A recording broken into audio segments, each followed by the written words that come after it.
a real problem. I don't get it. I don't know how my own taxes work. I'm supposed to know what like the Knicks tax threshold means or something. Like I just don't understand it. And I've been pretending for a long time. I'm like, got it, man. In its simplest forms, you don't want to spend so much that because you spend so much, you're not allowed to do other things. That's what they've created. Is that if you spend too much, you can't do other things unless you really hurt your team. See the Phoenix Suns. We're unsportsmanlike. There are some things you wouldn't mind being stuck with, like a large unexpected inheritance. An always on the verge of death phone that has to be plugged in just right so it charges is not one of those things. Switch to Verizon and we'll pay off your old phone. Up to $800 via prepaid MasterCard so you can get a new one. Just trade in any phone from our top brands on any unlimited plan. With new line on My Plan. Additional terms apply for trade-in and pay off your phone offer. See Verizon.com for details. Robinhood Gold members can now enjoy the VIP treatment, receiving a 3% IRA match on annual retirement contributions. With Robinhood Gold, the perks of the high net worth are now available for any net worth. The new gold standard is here with Robinhood Gold. To receive a 3% boost on annual IRA contributions, sign up at Robinhood.com/gold. Investing involves risk. 3% match requires Robinhood Gold $5 a month for 1 year from first match. Must keep funds in IRA for 5 years. Go to Robinhood.com/boost. Robinhood Financial LLC member SIPC. Gold membership is offered by Robinhood Gold LLC.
O'clock in St. Louis, you are listening to TMA. Tim McKernan, Doug Vaughn, Martin Kilcoyne. Jackson Burkett. Chairman Kurt is ill today, Doug. Oh, no. And Jackson, you have a diagnosis. This is not a HIPAA violation, though. Head cold. Yeah. Huh. I think everybody on the dais has had that except you, Doug. It's interesting. Yeah. Maybe that healthy living is treating you right. Eating that bucket of yogurt in the morning is working. Well, it could. I think when you always feel like you just got hit by a beer truck, and I don't mean a Bud Light truck, I mean like a heavy German lager, when you feel like you've been hit by a beer truck, maybe you don't notice it when the smaller stuff hits you. So you always feel terrible is what you're saying? Yeah, pretty much. Okay. You got hit by a German lager It feels truck? like a big, heavy German lager beer truck ran over me. How about this from Lisa? And Jackson, you call her a gem? Yes, that's correct. She says, morning, guys. Be safe today. It's from Lisa. I woke up this morning, Doug, and I was under the impression that the snow in the St. Louis metropolitan area was, if it was going to be coming this afternoon, this evening. And so I was surprised to see the snow coming down. And for those of you in the St. Louis metropolitan area, we have some snow on the ground, and the roads they're okay. Watch this high pitch. They're okay. Yeah, they're not bad. But, you want to be careful. I was telling Doug Martin as I was arriving here via Olive that there was a gentleman, and he was going about 60 on Olive, not on 270.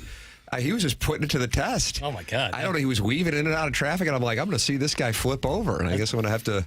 Yeah, that'd be a problem in mid-August, let alone with snow on the ground. It was quite a situation. But as I also told Doug this, and this is my mom's goodness, and then, Doug, I represent badness. Oh, gosh.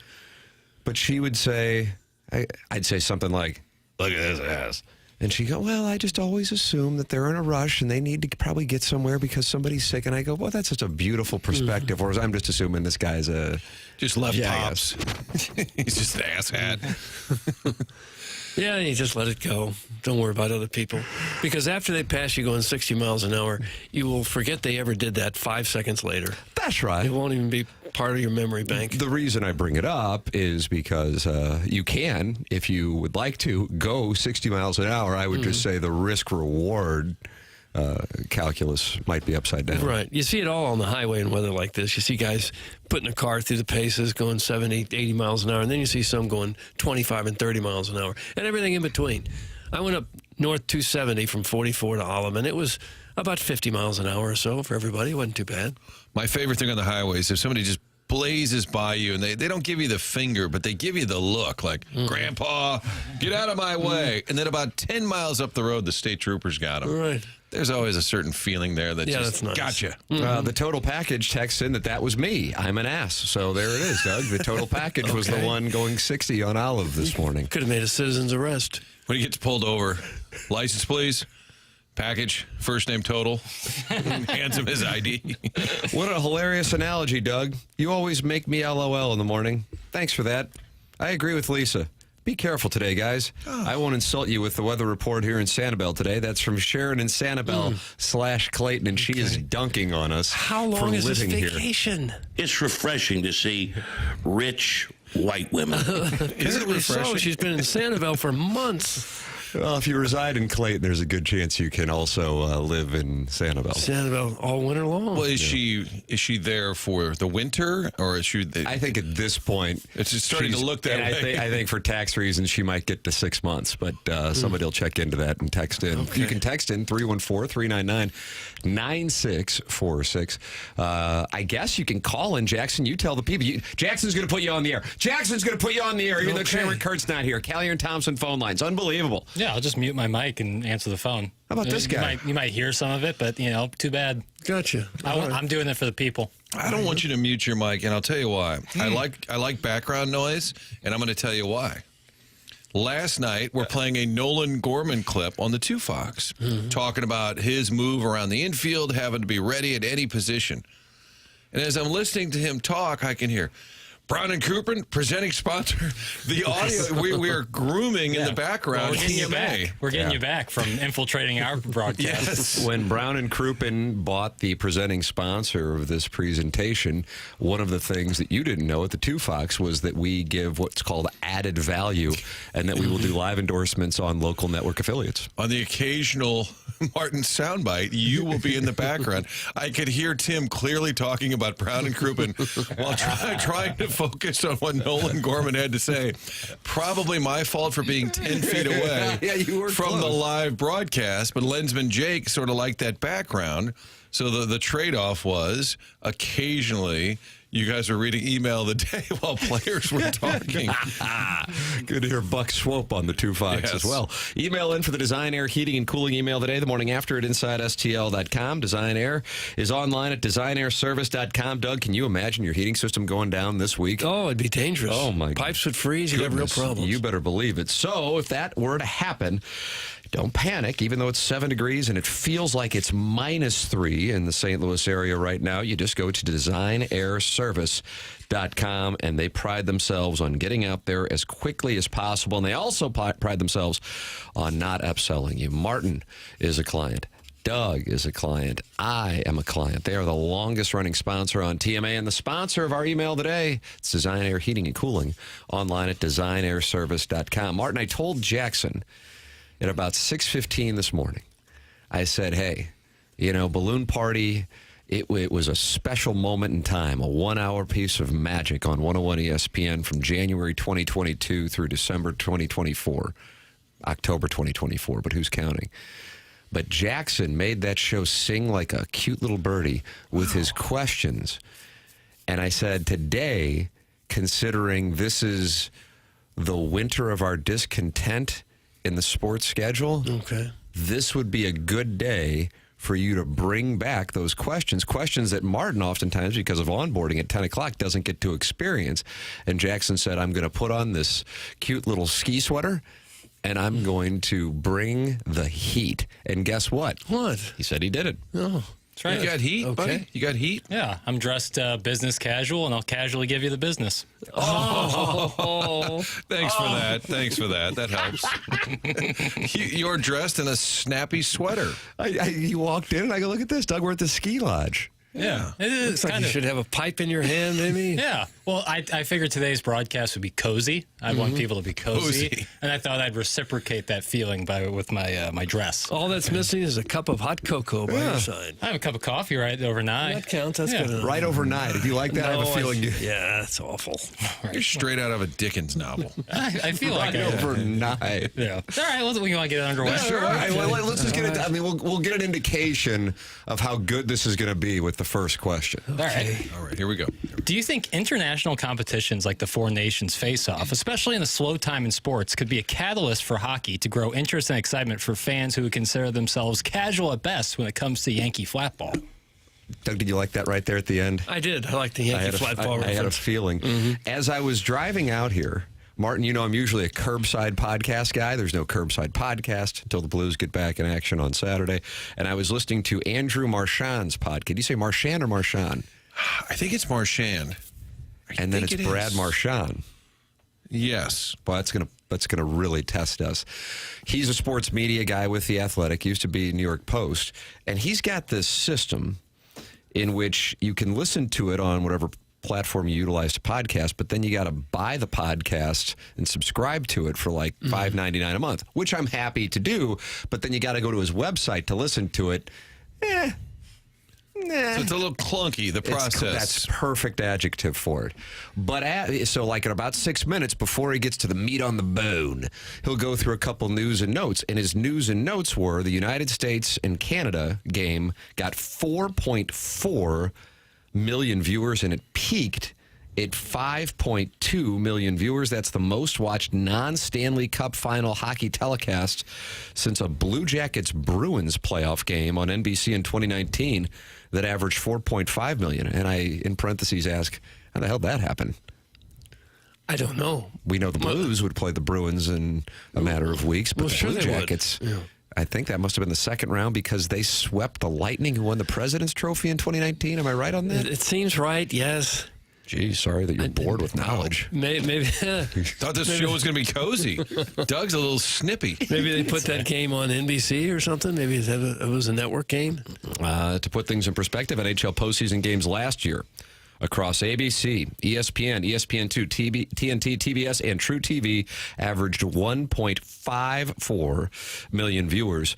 So this U.S.-Canada game, 300% increase.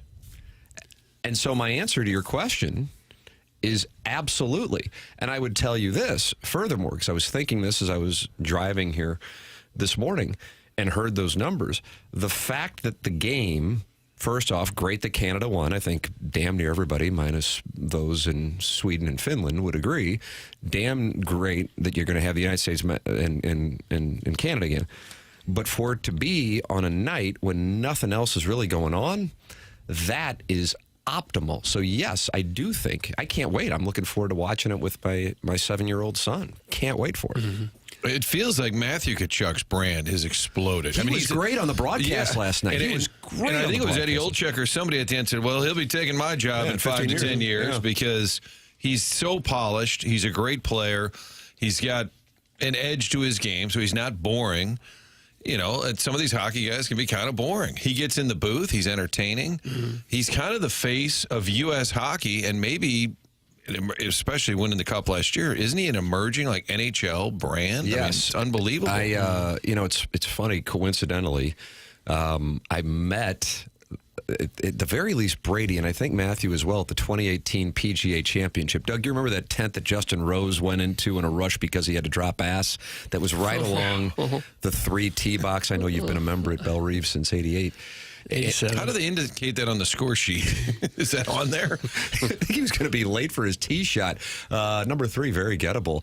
And later that afternoon, I was walking along that tent making that observation to Walter, who you may have heard call me dirtbag. Unfortunate. And I think he was mistaken. I think he was directing that toward Doug. Mm-hmm. But he was bringing his boys with him, and it was August of 2018, and I believe Brady was about to announce whether or not he was going to go to school or announce that he was eligible for the draft.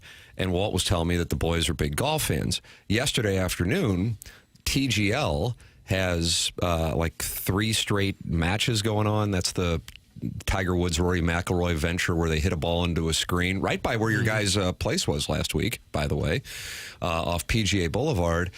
And Keegan Bradley and Rory McIlroy are sitting there having a conversation about how great the Tkachuk brothers are. And that they're huge fans. And Keegan Bradley's like, oh, my God, those Tkachuk boys, aren't they great? And I'm thinking to myself, for 2 guys who are going to that game or that PGA Championship as fans, now 2 guys who are playing it, including one of the biggest names in the game, are sitting there talking about them. And it's mainly because of what took place on Saturday night. Yeah, Matthew won a Stanley Cup, but Brady plays for the Ottawa Senators. I mean, my God, you couldn't get less recognizable as far as a brand goes in the United States. And they have made headway in the last 72 hours, and there's an opportunity for it to grow even bigger if the United States is able to win in Boston Thursday night. They kind of got a Hanson Brothers thing going, only they're also all-star caliber players, which is a good combination. But when you said those other hockey games only got averaged 1 million viewers, that doesn't seem like many at all, does it? What, 1 out of 350 people in this country were watching, and that's it? Those numbers per Sports Business Journal. Yeah. For a typical NHL playoff game, it does seem low, especially when you talk about, and now the NFL, nothing compares. But to them, 1 to 4 million is like an added number on a Super Bowl. Yeah. Hey, did we get 130 million or 131 million? Did we get 134 million, 130 million? It is. There's nothing that comps with the NFL numbers, but for hockey, if that's the comp, that's encouraging. You got to think Thursday will just blow that number out of the waters, and that number I would assume doesn't include Canadian viewers, right? I do not. Probably. I have a feeling that's just in the U.S. I bet you in Canada it's massive. So with regard to the biggest game. It was Game 7 of the Panthers-Oilers last year. That drew 7.67 million. Yeah. And how about this? It clearly showed the desire of hockey fans who have been dreaming of best on best for years. The 2016 World Cup of Hockey game between the U.S. and Canada did 766,000 viewers. Mm-hmm. So it pales in comparison. Well, and when you have teams playing for their country, now you got the whole country with a reason to watch, a team to root for. You know, if you got Florida playing somebody else in the Stanley Cup, pick whatever team, then you got diehard fans from those cities. But when you put USA across the chest, now everyone in the country has a rooting interest, so that helps. As great as Saturday's win was, it doesn't really matter now, does it? Because if you lose Thursday, all of a sudden, well, Canada on the ice with the trophy in front of the Boston crowd booing them more than likely. And the U.S. has got players hurt now, too. Both Kachucks. It doesn't and sound Charlie like, McAvoy and Austin Matthews. I did see that McAvoy's in the hospital, they said, in Boston. Mm-hmm. It didn't sound like either Kachuk was serious. Like Brady said, oh, Matthews going to play. And then Brady leaves the game, and the coach said he should be fine. So I think they're going to – there's no way in hell they're missing that game. There's just no way. I mean, and Austin Matthews had an upper body situation, which was probably dictated by the United States game, meaning absolutely nothing. I was looking at that line yesterday between Canada and Finland. Did you bet that, Doug? I did not, no. Jackson, Canada was minus 2.5. Oh, wow. And it was plus 120. And I didn't fire a bullet. But if you would have bet Canada minus 2.5, it was 5-1. And it looked like they might go ahead and put 8 up on Finland. And then Finland with a backdoor cover right there in the final couple of minutes. Oh, cats and dogs. Cats and dogs. And at the same time, if you are betting the Finland-Canada game, we'll be doing a private podcast for you and staging an intervention. We'll be at your door soon. Yeah, it's tough. With a car and a ride to a special place. The logic also probably would have been betting Sweden yesterday, too. Yes, but as it became clear that game would have no bearing, Sweden became a favorite. Yeah. Plus, the United States was sitting people. Right. I would like to see the percentage when the other team pulls the goal, because Binnington's in goal. There was 4-0, I think, and there was 4-1, and all of this is 4-3. You're like, oh, my God, is Canada going to crap the bed? This will ruin the whole narrative. Because it felt like a Blues game where the other team pulls the goal, it's almost automatic. They score. And, yes, they have a man advantage. Yes, it happens. But I'd like to see the percentage because Binnington and net, I was having some Blues PTSD with the other team pulling the goalie, scoring goals late, got it to 4-3. Yeah. Backdoor cover. Can you imagine if they had crap the bet on that? What that country would be doing today and losing in that fashion. I gather Binnington would be the one catching a lot of the hell just because he's the goaltender and that's the nature of the beast. And he already went into the game. I was watching the pregame show and the conversation. And that show is outstanding. I know it doesn't have the recognition of Charles Barkley and Shaquille O'Neal and Kenny the Jet with Ernie Johnson, but I enjoy that program. Biz certainly being the straw that stirs the drink. But they had Tuukka Rask. And contrary to what you think, Jackson, Tuukka Rask actually played goalie for the Bruins in that 2019 series. Jackson mistakenly thought it was Patrick Waugh, but Tuukka Rask was back up there, and he said... Surprising that they sat Waugh for that one. Tuukka Rask said, well, I know Jordan Binnington will be comfortable playing in this building. And then Liam McHugh goes, yeah, since he went up there and won the Stanley Cup in Game 7. He goes, yeah, thanks for bringing the reminder. Friendly reminder. Hey, Libby, Sweden has some great sweaters. What say you? That's from Eric in the Central West End. Rank the sweaters of the four nations, Jackson. Doug, Jackson has this uniform Twitter account. Okay. Just for my sake, USA #1, baby. Thank you, Larry. Canada, too. I love Canada's. I really like the maple leaf.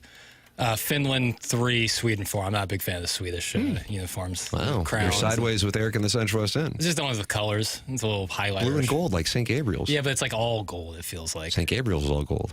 Well, but that's because of the banners. Okay. I'm not going to say anything because I agree with it. Heaven's sakes. Yeah, but U.S. and Canada for sure, 1 and 2 by a mile. I really like USA's. Over-under on fights in the first minute of the game on Thursday. Do you think we're going to see the boys scrap again, huh? I don't think so. You don't think so? No, I don't think anyone wants to take the chance of starting out on the power play or getting a key player hurt at this point. I think they'll just play. I agree. So if we set the over-under at 0.5, you boys are going under? 0.5. I'll take the over. Wow, Jackson Burkett. I think I'll take the over. And it has to be in the first 30 seconds? Over-under on the fights in the first minute of the game. The Canadians could be so jacked up that they're all ready to fight somebody. So it's possible there'll be one fight. I can't imagine there'll be brawls breaking out at the start of the game, though. How about a punch during the anthem, Doug? Wouldn't that set the tone during the Canadian Mother of anthem? mercy. Wow. I like that Boston singer. I remember him from the Cup. He looks like he's the maitre d' at your local Italian restaurant. Little heavy-set fella, jet black hair. Looks like he could have been in The Sopranos. And he comes out and just belts it out. John Lithgow's Harry Henderson is in the Air Comfort Service text inbox and has a two-part question for Jackson. Jackson, are you taking questions? Sure. Can Jackie Boy tell us who the United States starting goalie is? And if so, can he tell us which NHL team he plays for? Martin just exhaled. He knows. Oh, It's not going to go well.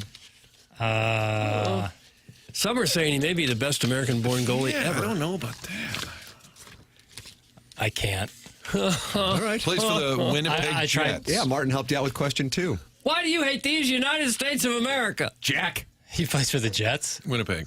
The WPG, which is Wins per game. Initials CH. first name Connor. Connor Headley. Oh! Connor Is that the Hedgewick. gift card guy? Connor Hadley. Second letter E. Connor, Stick with Headley. Connor Rock and roll, shop some gold. Connor Hellraiser. HCL. Close. Everybody's getting laid off. First you get a raise, and you get laid off. Same week. That's a roller coaster. I don't know. I don't know the gentleman. What's his name? Hellebuck. Okay, Connor Hellebuck. Have you heard the name? No. Never You've heard heard the name. No, I have not. Oh, my God, Jackson. That comes from Bones, who used to caddy for Phil Mickelson and Justin Thomas. I like when they used to throw the football around when they were waiting to hit a shot. You ever throw a football around the golf course? Pretty fun. A lot of space. I don't This is think a I bright, have. shiny object, Doug. Don't let him Oh, distract it's like a good day. You got a lot of space. You can toss the pigskin around. Yeah, I don't think I have. Pretty ever thrown folksy. a football. I've never heard of the gentleman. Sorry. You think the Bostonians will boo the Canadian national anthem Thursday, assuming Jackson will be booing our national anthem with his commie brethren from the north. That's from Mario, and he's in Charlotte now. Funny. If any city would boo, it would be probably Boston. Yeah, it's kind of the maybe perfect spot. Philadelphia. Yeah, I was about to say Boston Would or Philadelphia. St. Louis boo? I don't think so. No, I don't You think St. so. Louis would, Wow. Jackson? Yeah.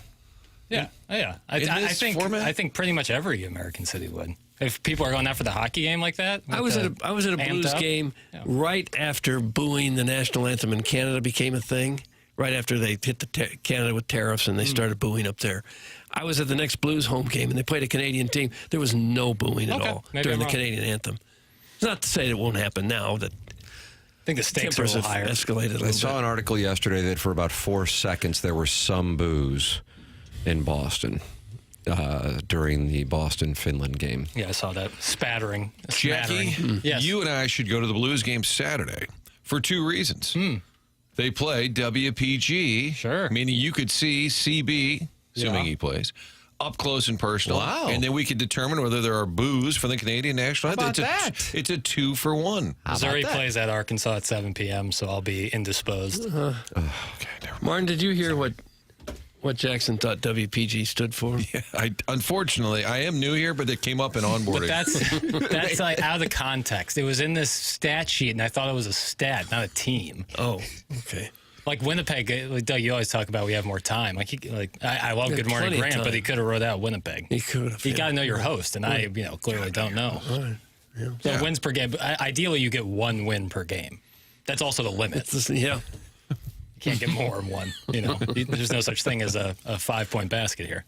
Pele Blanco says St. Louis hockey fans are not geopolitical. They don't seem to be. Like we're unaware. We're in some sort of news desert. I don't like the whole thing being mad at Canada. I don't like that. These have been our best friends forever. America's hat.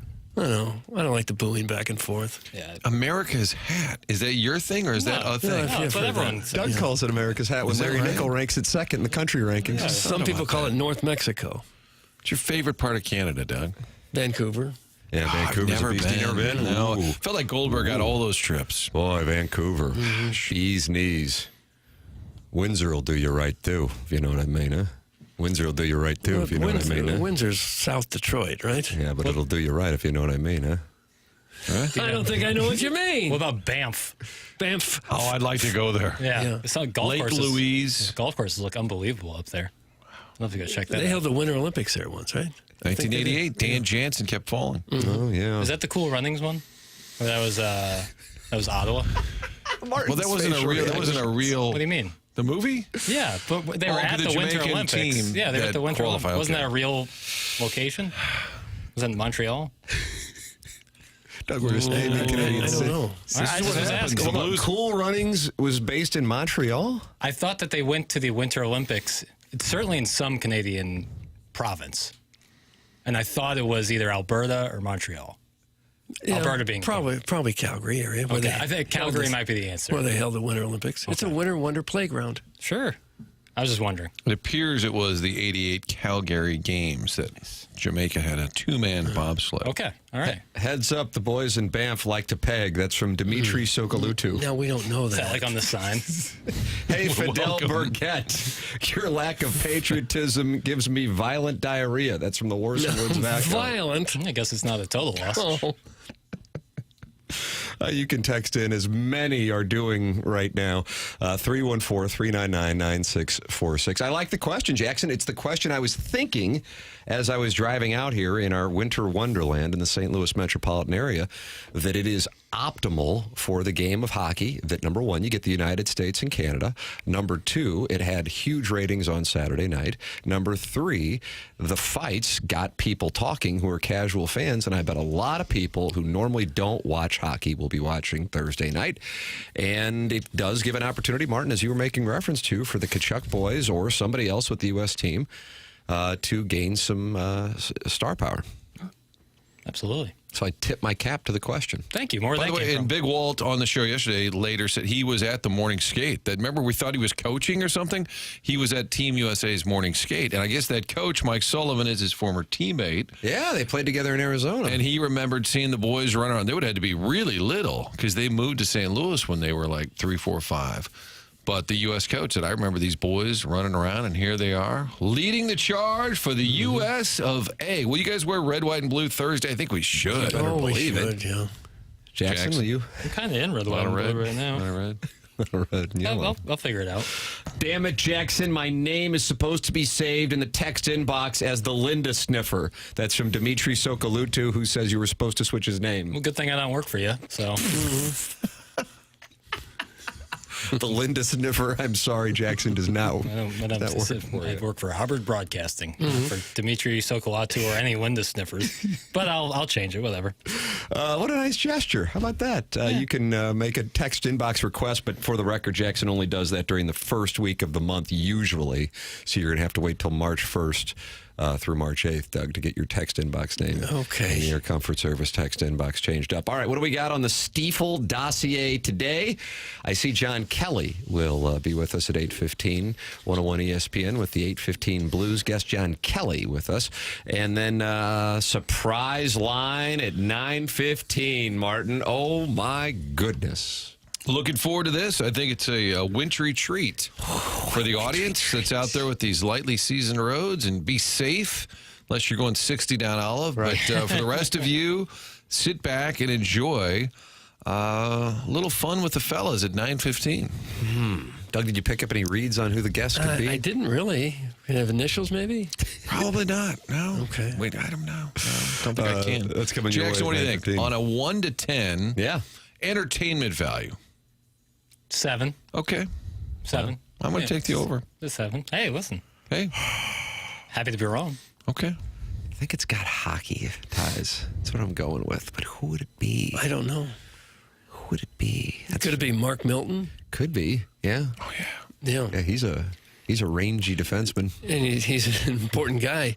He's a IRS penalty killer is what he is. That was really good. And he's an important guy, especially this time of year now that we're hip deep in tax season. If you're currently sideways with the IRS, you've got problems, mister. You could be facing IRS criminal investigations or maybe just unfiled tax returns, tax liens, bank levies, wage garnishments bothering you. These are big problems brought on, of course, by the godforsaken tax man. If you've got that kind of issue going on, there is someone here to help. His name is Mark Milton, and he is the STL Tax Lawyer. His website is stltaxlawyer.com. Mark Milton and stltaxlawyer.com provide a local and holistic approach to tax resolution. Don't be sucked in to the out-of-town tax resolution groups you hear about on TV and radio. Mark started his legal career with the Department of Justice Tax Division in Washington, D.C., where he represented the IRS in tax cases throughout the country and received the DOJ's Outstanding Trial Attorney Award. This guy is one of the best in the entire country, and now he's here in St. Louis to help you solve your tax problems. So if you have any kind of IRS issues, contact Mark Milton at stltaxlawyer.com today, and you'll be saying, hey, I'm not guilty, I'm with Milty. Remember, the choice of a lawyer is an important decision and should not be based solely on advertisements. Erin in St. Chuck has pierced nipples, and she is guessing Tony Twist. She is guessing Tony Twist. I'll write that Pretty good down. guess. I'll write that down. By the way, multiple people texting in that the Boston anthem singer is actually a bartender at the game. I did not know that. They said he runs upstairs back to a beer stand and serves up some frosty That's a man Sam of the people. Adams. That's a man of the people. That's meat and potatoes. I like that. That is meat and potatoes. You're exactly right. You're welcome to call in. Jackson's going to put you on the line, even though Chairman Kurt is ill today. 314-974-0101. You're always welcome to text in, 314-399-9646. And then 200 people are hanging out in the YouTube chat today and talking it over. You can go there, youtube.com/TMASTL. Subscribe to the TMASTL YouTube channel. That is brought to you by the Air Alliance team. Tim McKernan, Doug Vaughn, Martin Kilcoyne, Jackson Burkett with you. The program is called The Morning After. It's presented to you by Brown & Crouppen on 101 ESPN and the TMASTL YouTube channel.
Boston Bruins ain't backing up. Media says watch out for Rask. Bennington is up for the task. Load your players with Gloria. I can feel a sense of euphoria. One more round, that's what's up. St. Louis Blues are coming for the cup. Oh, yeah. Are we really coming for the cup? Connor Hellebuck's going to find out on Saturday. Yeah. One more round, that's what's up. St. Louis Where are we in the wild card right now? 8 points, yeah. 49 years in the making. Doug's index. Yeah. Let me check the index. Can I be you guys want to take master take? Oh, yeah. I want Canada to win. So Binner and Colton Parayko come back fired up, ready to lead the charge for the Blues. They're so inspired by what they did for their home country. They come back, shoot through Doug's index, and lead us back to the postseason. How do you do? Maybe if you were a true American, you'd root for the United States to win. I'm a and true Blues Parayko fan. And Bennington to come back and say, hey, I got to prove myself all over again. Oh, my gosh. Listen to this guy. Yes.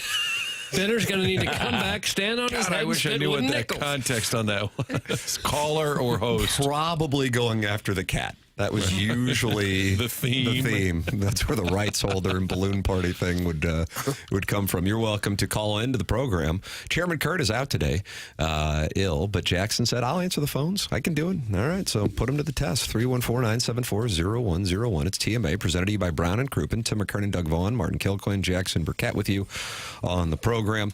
And we have a surprise guest lined up on the Stiefel dossier at 9:15 in the Design, Air, Heating, and Cooling email of the day. Coming your way at 10:50 and 101 ESPN as your shot to score a pair of single-session tickets for the 2025 State Farm Missouri Valley Conference men's basketball tournament. That will be the prize for today's Design, Air, Heating, and Cooling email of the day. The MVC tournament is hitting the court March 6th through the 9th at Enterprise Center. All session and single-session tickets for Arch Madness are on sale now. Text in to win, or email in to win, the morning after, at InsideSTL.com. I know Joe Lunardi is going to reveal his bracketology coming up here in about an hour, and we'll see where Missouri is after an undefeated week. And meanwhile, Illinois continues to struggle. I think he's going to have Missouri at a 5 seed in this tournament. I think he's going to have a dangerous 5 seed. Well, it won't really matter. And if they can beat Alabama tomorrow night, by the time he releases the updated bracketology on Friday, I think they could be a 4 seed. 4 seed seems like the ceiling at the moment. All right. Would you take a 6 over a 5 to avoid the dreaded 5-12? That never bothers me. It's superstition nonsense. The SEC has 5 of the top 7 ranked teams right now. How do you do? Yeah, absolutely I'm fine, right. thanks. Yeah, it's legendary what the SEC is doing right now. I think a 4 seed is in the relative world of running the table be outstanding, but I think a 4 seed is about the ceiling. I was listening to John Fanta. You guys ever heard John Fanta? Field of 68. He feels CBS. a little like he could be Chris Farley's long-lost son or something. A little bit. He's a very unique character, and I really like him. Yeah, he made an interesting point. It's like, if you really want to make a run in the NCAA tournament, winning the SEC tournament is great for seeding, but it might not benefit you in the long run. It might benefit you more to get a couple more days of rest, sleep in your own bed. I think that's more the case for teams like Auburn or Florida or Tennessee, who are kind of locked into their 1 or 2 seeds. But I think maybe for a team like Missouri, you could really boost up your seeding. I don't know. I thought an interesting point either way. Jackson, would it be your version of an orgy to go to Nashville for the SEC tournament? I think there's a possibility of that happening. Whoa. I'm thinking about doing it. Yeah. Taking my 7-year-old who's gotten into basketball here lately, and he's on spring break, and I'm thinking about it. But the risk is if Missouri were to lose early, Yeah. And I'm sitting there watching a bunch of randoms. It depends but at the same on- time, the randoms are damn good teams. Right. It depends on how the rest of the season goes, because they could get a bye or even the double bye, which would certainly Do you like change. the way he said that? Or even a double bye. Put on a sweater. He's a different guy. But even if they were to get eliminated, let's say in the quarterfinals, you'd still have some pretty awesome semifinal and final matchups. Like if you get Auburn, Alabama again in the final. it'd be tough to be Nashville's so much fun, though. Yeah. Even if your team loses, you'll have fun things to do. It might be harder with a 7-year-old, but Is that too early to start drinking with my son? probably you're not going to want to hang out on Broadway. No, you could. There's a lot of restaurants there. Just leave him in the hotel room, Tim. You go out and shoot it. Just lock him in there. One of the basketball pundits, maybe John Rothstein, one of those guys, some of them are just exhausting with their I like basketball tweets and takes. I like Rothstein. And they were quoting Todd Golden, the Florida coach, and I just kind of caught the bottom of it that said, who could make a deep tournament run that nobody's talking about? And he said, Missouri. Yes. And I was like, Tiger. How about that? And then I looked up, and the question was, who do you think in the SEC, other than Alabama, Auburn, Florida, A&M, and it was like, Tennessee, all the great teams, other than them, who do you think can make a run? And I went, oh, well, okay, that kind of limits the field. Certainly, yeah. But, I mean, that would be, you can add this to the list. Porter Mosier talked about how good he thinks Missouri is. Rick Barnes has talked about it. A lot of coaches are impressed by the Tigers. When's that coming out? Usually around 9 o'clock on Tuesday. Yeah. I got Missouri as a 5 seed. Yeah, I think what 5 if is Joe about right. Lunardi's the surprise? On Friday. Oh, my goodness. What if Joe Lunardi with a surprise guest? I mean, he is coming on. The guest is coming on at 9:15. Oh, that could be perfect timing. It's him, isn't it? That's who it is. For the record, if you are interested in wagering on Missouri to make a run in this NCAA tournament, Jackson, what do you think the odds are for Missouri to win the national championship? Oh, man. What a sound. 18-1.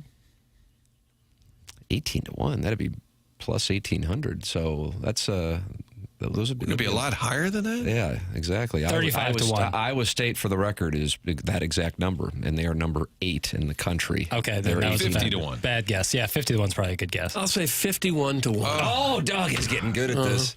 The correct answer would be, I guess, 65-1 because they're plus 6,500, courtesy of the University High School. I was able to do that on the fly. Martin Marquette is plus 7,500, and they are ranked 16th. Missouri ranked 15th. Kind of trending down right now. We're struggling a bit. Now, a team that's trending down, but right there with Missouri and Marquette, Illinois. They're plus 7,500. How about that for a while? I bet a lot of Illinois fans would be like, well, I don't see that happening right now. Yeah, I mean, as they've been playing lately, if they get back to where they were at the beginning of conference play, I think sky's the limit. But they've been playing some rough basketball. I mean, that second half against Michigan State was so brutal. And they got a murderous schedule here in the next few days, they play five out of the next 6 are ranked teams. They've got Duke, and I'm like, you're in the heart of your Big Ten schedule there. God bless them for doing it, because we all want to watch big games. You don't see that very often where there's that non-conference, big-time tilt, and it's getting late in your conference schedule. Hey, I mean, to their credit, they played Tennessee. They play everybody. They played Missouri, and now they're playing Duke. God bless them. In addition to the Big Ten schedule, for the record, to reach the Final Four, Missouri plus 1,500. So that's where you get 15-1. And Illinois is plus 1,800, 18-1. Auburn is minus 150 to make the Final Four. Oh, yeah, really? I mean, they're so loaded. I hate Bruce Pearl, but God, they're really good. Does anybody like Bruce Pearl? Auburn fans, Bruce Pearl loves himself. Well, Bruce Pearl, Auburn fans, and who else? That's it? Probably not Tennessee fans, I have to imagine. That's it. Yeah. Auburn plus 290 to win the national championship. Duke plus 340, and then it drops down substantially. Alabama plus 900. Yeah. Why do you think everybody hates Bruce Pearl? I have my reasons, but, you know. Well, can you give us a few? Sure. We do have a show to talk. A good chance to share. Doug, what's the deal with this guy being cryptic in the sweater? I know that it's a thing, but he's just real slimy, and there were some comments he had last year that I really disliked. That it just was. He seems. What were his comments? It seemed very selfish. He's very selfish. It gets political, and I don't want to get into it. But I really dislike it. Yeah, political. I really dislike Bruce Pearl. Yeah. It goes back for Illinois fans. He helped rat them out when they recruited Deion Thomas. I think he was at Iowa. Illinois fans have always hated Bruce Pearl, and then they had to beat him in the tournament. Remember their run in 2005? He was coaching at UW-Milwaukee. So Illinois had to get past the Panthers. Jackson, is it the Panthers of UW-Milwaukee? I believe it is. And so they beat Bruce Pearl. I didn't expect you to know I was kidding. The facial reactions, if you watch on YouTube, Martin's got a little Chevy Chase element to it. If you watch closely, you'll be rewarded. And right there, Jackson had a look of absolute confusion. When I wasn't expecting you to know the Milwaukee team. Of course, you asked me. How would I? But they beat Bruce Pearl on their road to the Final Four in 2005. And for Illinois fans, it was extra sweet because they still hate Bruce Pearl. I think he could be pious, like when they were breaking the rules, what were they having, barbecues and things in Tennessee, which now does seem sort of laughable. I think he always was kind of thinking he was a little above the law, but he'd smile while he was doing it and shake your hand while he was doing it. Like, hey, what's the big deal? Oh, yeah, we cheated a little bit. What's the big deal? I think for a guy who turned in people for cheating, it does seem a little ironic. Most universally beloved college basketball coach. Current. Okay. Izzo. I'll go Izzo. Izzo would be up there. I think Tommy Izzo is probably a nice play. Yeah. I don't think he's high profile, even though he's had a lot of success, but I don't think he's a name that a lot of, and I'm not talking about Izzo, I'm talking about Rick Barnes. Oh, yeah. You know what I mean? Yeah. I think for college basketball fans, of course, they know him, but I think Tom Izzo transcends the game a little bit more than Barnes does. Yeah. And I feel like there's an appreciation for him. Yes. I think within the game, the other coaches and teams kind of respect him. And nobody hates Rick Barnes, other than Matt Stedman, who would always get mad because Barnes' teams were ranked. We've talked about this, and then people point out they made an Elite Eight. He made it to a Final Four.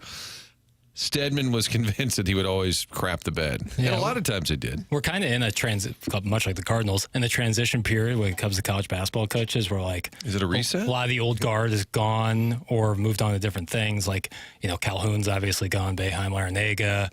Calipari's now coaching for Arkansas. It's Tony Bennett's gone. So it's kind of like we kind of need a new, and Izzo eventually, I assume, will retire. I don't know. I would think that if Missouri achieves success, I would think that Dennis Gates might be a guy who is liked, respected beyond Missouri fans. You know what I mean? I would think, yeah, it's. I don't know if he has a big enough personality to really catch on nationwide, though. But likable guy, but he's not a backslapping, joke-telling Charlie Spoonhour type that everybody instantly falls in love with. Because a lot of college basketball coaches, it is a personality-driven. Right. You think about Lou Carnesecca and Jackson Sweater. And Jackson Sweater. Is that what is that a tribute to Lou Carnesecca? A little bit, yeah. A little bit. I'll take that. Do you know who he is? No. I picked up Reed Martin, and I had to take the pot down. I'm sorry. Is Pitino. Is Pitino more likable now, though, because he was gone for a while, and now he's got the Johnnies? It's not quite a blue blood program. I think people like my age barely know about Rick Pitino. Like casual sports fans know like a little bit about him and how he's like. Frank just went off the road. I just don't think people like really know. And nowadays, coaching up the Johnny is real nice. Like I think people, You like that, Doug? Coaching up the Johnny is real nice. Like. He's a great coach. There's no doubt about it. And hasn't everybody had a thing with the secretary in a restaurant? Clip that off. Things happen. What would mean more, a Missouri national championship in basketball or a national championship in football? That's from the 314. I have to think about this democratically, and it would mean a lot more for the university for them to win the football championship, despite my personal feelings that I would probably feel a little stronger if it was basketball. I respect that answer, and I think that's an accurate reflection of both the fan base and Jackson's feelings, without question. It would be better for the university if they won football. College basketball related, coaching related. I got sucked in by a headline, and I clicked on it because I saw it in multiple places that said LeBron James trolls Doug Gottlieb, who we discussed on the show. I saw that Twitter tweet yesterday, and so I was thinking, what did he say? What did he say? Well, it was merely a tweet. But he was dunking on Doug Gottlieb because there was a tweet that said, Doug Gottlieb and Green Bay have not won a basketball game in 3 months. The Phoenix are 2-24. And LeBron tweeted, earned 2, not given. Got to give him credit, though. And then he does about 20 smiley faces and a bunch of poop emojis, I believe. That's correct. And I guess Gottlieb had been critical of James in the past, calling him a bad basketball parent. Yes. Criticizing how the Lakers had treated Bronny. Yep. He did state, Gottlieb, that he thought Bronny could start for Green Bay. Oh, okay. Well, that's nice. Right. I kind of enjoy that. LeBron dunking on Gottlieb. Gottlieb, I would say, you got to be careful when you're like the smartest guy in the room, according to him. Kind of the know-it-all guy, and then when it blows up in your face, it's going to be a little rough. Jackson, is that one of your least favorite take Smiths in the game?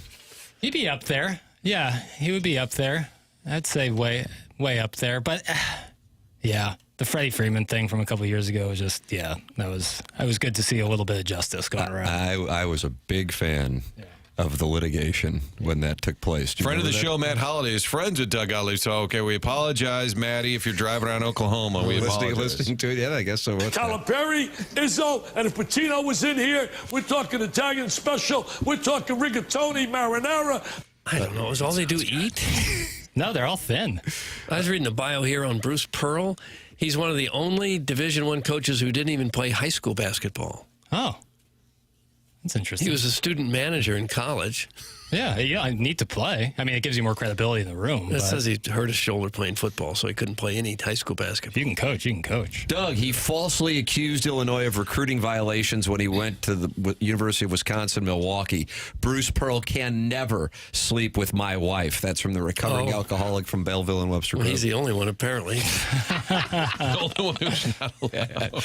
Is Libby Jack growing a mustache? I think I see something going on there. That's from Mr. Bojangles. That's right. Boy, I can't see it. Yeah, it's a real better from the side profile. I'm calling it my Larry. Can you tell it? It's going on, Mark? I see a little something up there. I'm calling it my Larry Bird stash. It's kind of like today's snow. It's a dusting. Yeah, it's. I'm letting it ride. I think I'm gonna keep it. I'm gonna keep growing it and keep trying until my 27th birthday on March the 13th. Oh wow, that's something to look forward to. I'm gonna shave off everything on the side, like probably today, but I'm gonna keep my Larry Bird mustache. Does the Larry Bird mustache mean you could also work at a truck stop? Yeah, he was a garbage man in between Indiana and Indiana State. So I could So you pick could up. shoot jumpers, or you could work at the local truck stop. That's right. what that stash is telling me. That guy's a definition of pulling up business casual and casually giving you the business. Oh, business. I think so much going on. If you grow it out a little bit, you might look like a rough-hewn woodsman. I'm just trying to look like Larry Bird, Larry Legend. What about Patrick Line? Did you see that shot I grabbed yesterday? I saw that. He looked very similar. But I'm telling you, couldn't agree more. Yeah, but that picture of Jake Gunsel, that's my current Twitter avatar, is just that's too good. So I think I'm gonna keep it. Do you think Line was wearing a diaper in that photo? Wow, couldn't tell. It's always your own guys. Shrapnel from across the board. Yeah, that alliance is. Martin, do you have a doppelganger? I've been told, is it Greg Lieb, who's the Althoff basketball coach, and now he's the AD. But in terms of this gentleman up, Greg Lieb, are you familiar with Greg Lieb? I've gotten that one a few times locally. Not really. I see it a little bit. Yeah, a little. Is he popping up on there? Okay, yeah. There's one picture that it looks much more like so. Yeah. Okay. I could see that. And 10 years would be Brad Pitt, I guess. Yeah. Clooney, Moore.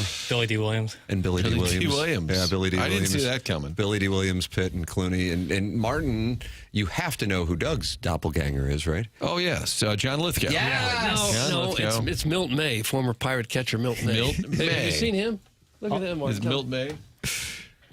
Yeah, I can see that. Oh, yeah. It's like Doug's a time traveler when you see the Milton May. Yeah, that one's wild. Can you come in tomorrow wearing one of those old school pirate hats that were sort of like a conductor? They are conductor-like. I had a picture of Milt May that I was showing around the newsroom in Miami when I got there, and I said, yeah, I played Major League Baseball. Here I am with the Pirates. And people go, no kidding, you played? They looked right at the picture. I'll be darned. Why don't you go to an autograph signing as Milt May?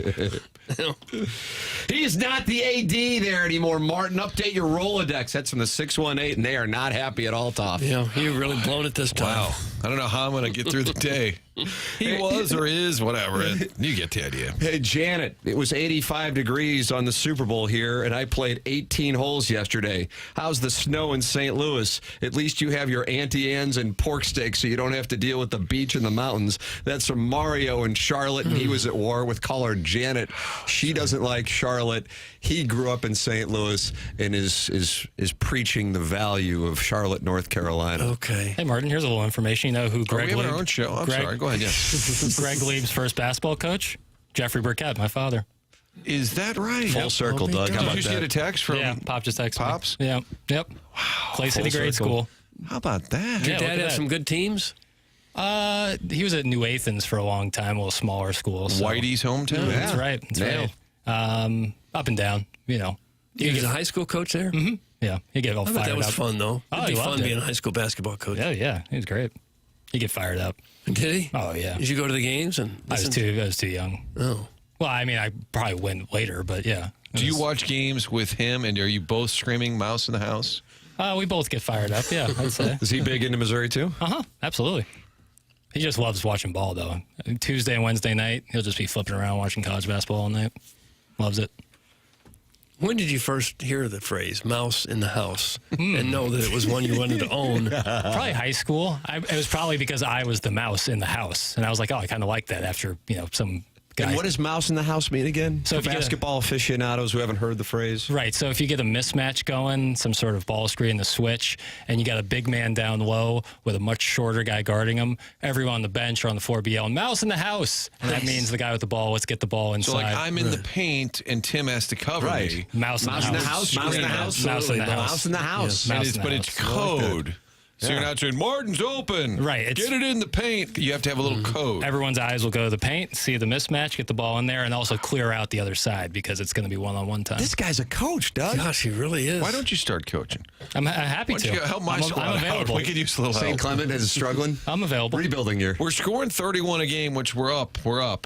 I can get We're that giving to up 30. a little more than How old we're are they? scoring. What's the problem? Is it the defense? Just not a commitment to the other side? It's kind of, well, we struggle dribbling and shooting and rebounding That's and ball possession. How old are they? Did you say? 8th grade. Oh, so Good you can kids. press. You can press at this Oh, point. yeah. That's the key.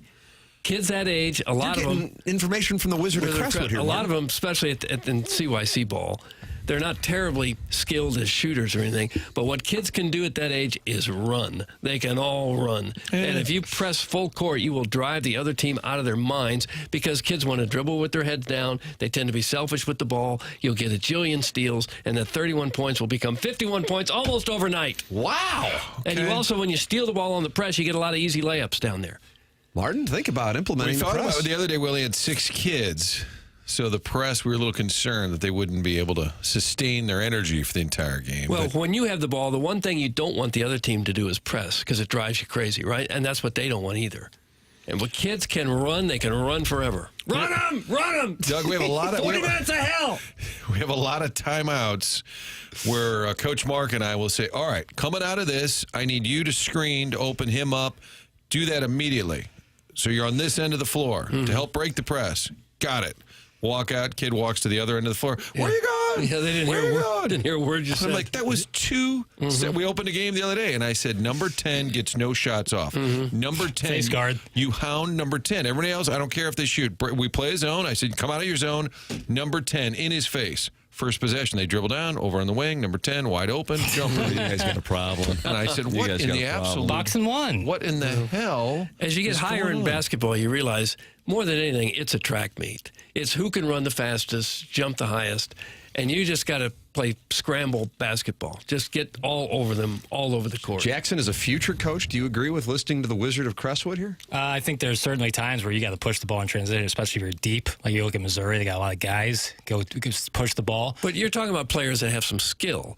You're talking about CYC grade school basketball. You're talking about kids. I don't think JJ Redick talked about this recently. I don't really think it's super beneficial for kids' development to just constantly press. And I think developing half-court offense skills, like Martin was talking about, like that's probably better. If you're trying to win, absolutely. Zone press, too. Zone press. Like, not man, because Half-court man you skills just will clear come. out. Half-court skills come when you're older. Anyone can learn to set a pick pretty quick. But if you can't learn to get up and down the court and play at a fast level, you'll never play even high school ball. No, I agree. No, 100%. But I think you'll see it like why these guys in Europe come over to the NBA and are so good is because they're so solid fundamentally, and then they can build upon that because from day one, it doesn't matter if you're super tall or super short. Everyone learns to shoot. Everyone learns to dribble, and that's kind of not the case in America where if you're really big in the middle school, it's like you're going to learn post moves. What happens when you don't grow after middle school? You have no guard Jason skills. Tatum learned to dribble and get outside at an early age, even though he was bigger than everybody else. Right. He could handle So I'm big. the rock. I'm big into a fundamental base. Just really hammer that home, and then we build upon that. Why don't you And then come we with? build Why don't upon you that. come to one of our games? Here's what happens. And when we lose a tough game, then we go to the Village Bar and just crush it. Okay. Oh, nice. What do you Seems say? like it seems either way. Win or lose, we booze. Either way, we win. And I want to say for the record, plan. love our kids. Great kids. we have a lot of fun. Run him! Get in his face! We do have a great group of kids. I'm just kidding around. Would you like it if St. Gabriel's came out and played an exhibition, maybe help raise some money? We'd have to lock all the car doors. Oh, no, Doug, you hear that part right I there? mean, just in general, you want to be smart and safe. And When I was at Kirkwood, we pressed all the time.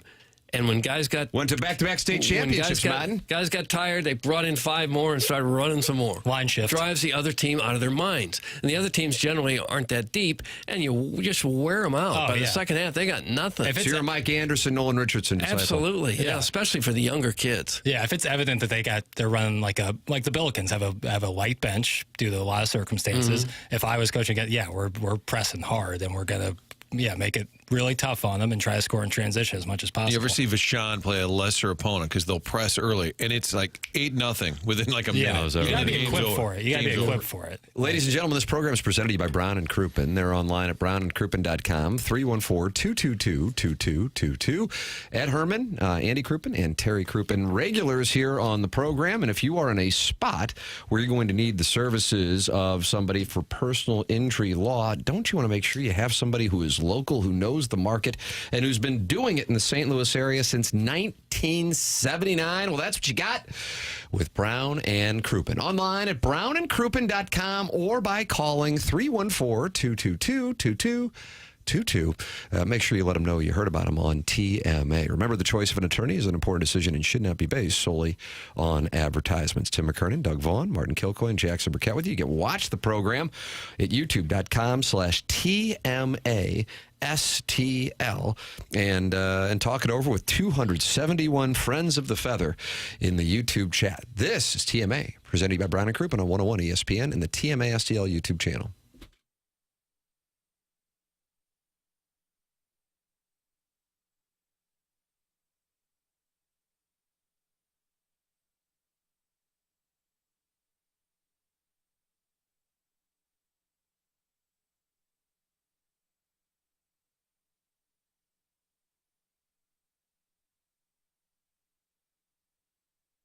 If you are looking to buy a home, if you are looking to refinance, what if you're looking to sell? Well, then you need the services of Stewie at Stewart's American Mortgage. You can call him directly on his personal cell phone at 314-324-4440, or you can Google the Bagel Loan.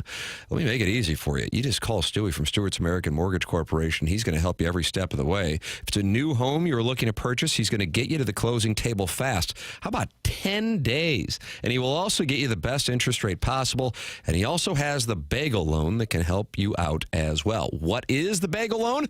Well, if you borrow $200,000 or more, there's no underwriting fees, no appraisal fees, no title fees, no lender fees, and no closing costs. You can't get more personal service than getting the personal cell number of the advertiser. And that's what we have with Stewie. Call him directly on his personal cell phone, 314-324-4440, or you can Google the Bagel Loan.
This is Action Jackson with a Sports Center update driven by Johnny Londoff Chevrolet and Johnny Londoff Autoplex. U.S. and Canada on Thursday? You bet. Right here on 101 ESPN. Pregame at 6 p.m. Puck drop at 7 p.m. Again, right here on 101 ESPN. That was another Sports Center update driven by Johnny Londoff Chevrolet and Johnny Londoff Autoplex. See them at londoff.com. Chevy, together we drive. Are you kidding me?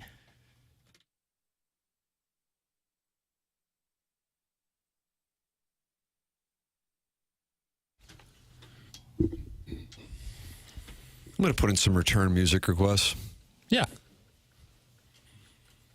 Doug, anything you want to hear? Glowworm, probably? Glowworm would be nice. Mm-hmm. Okay, Glowworm. Yeah, I'm stuck on Writing that down song. your orders here. So Okay.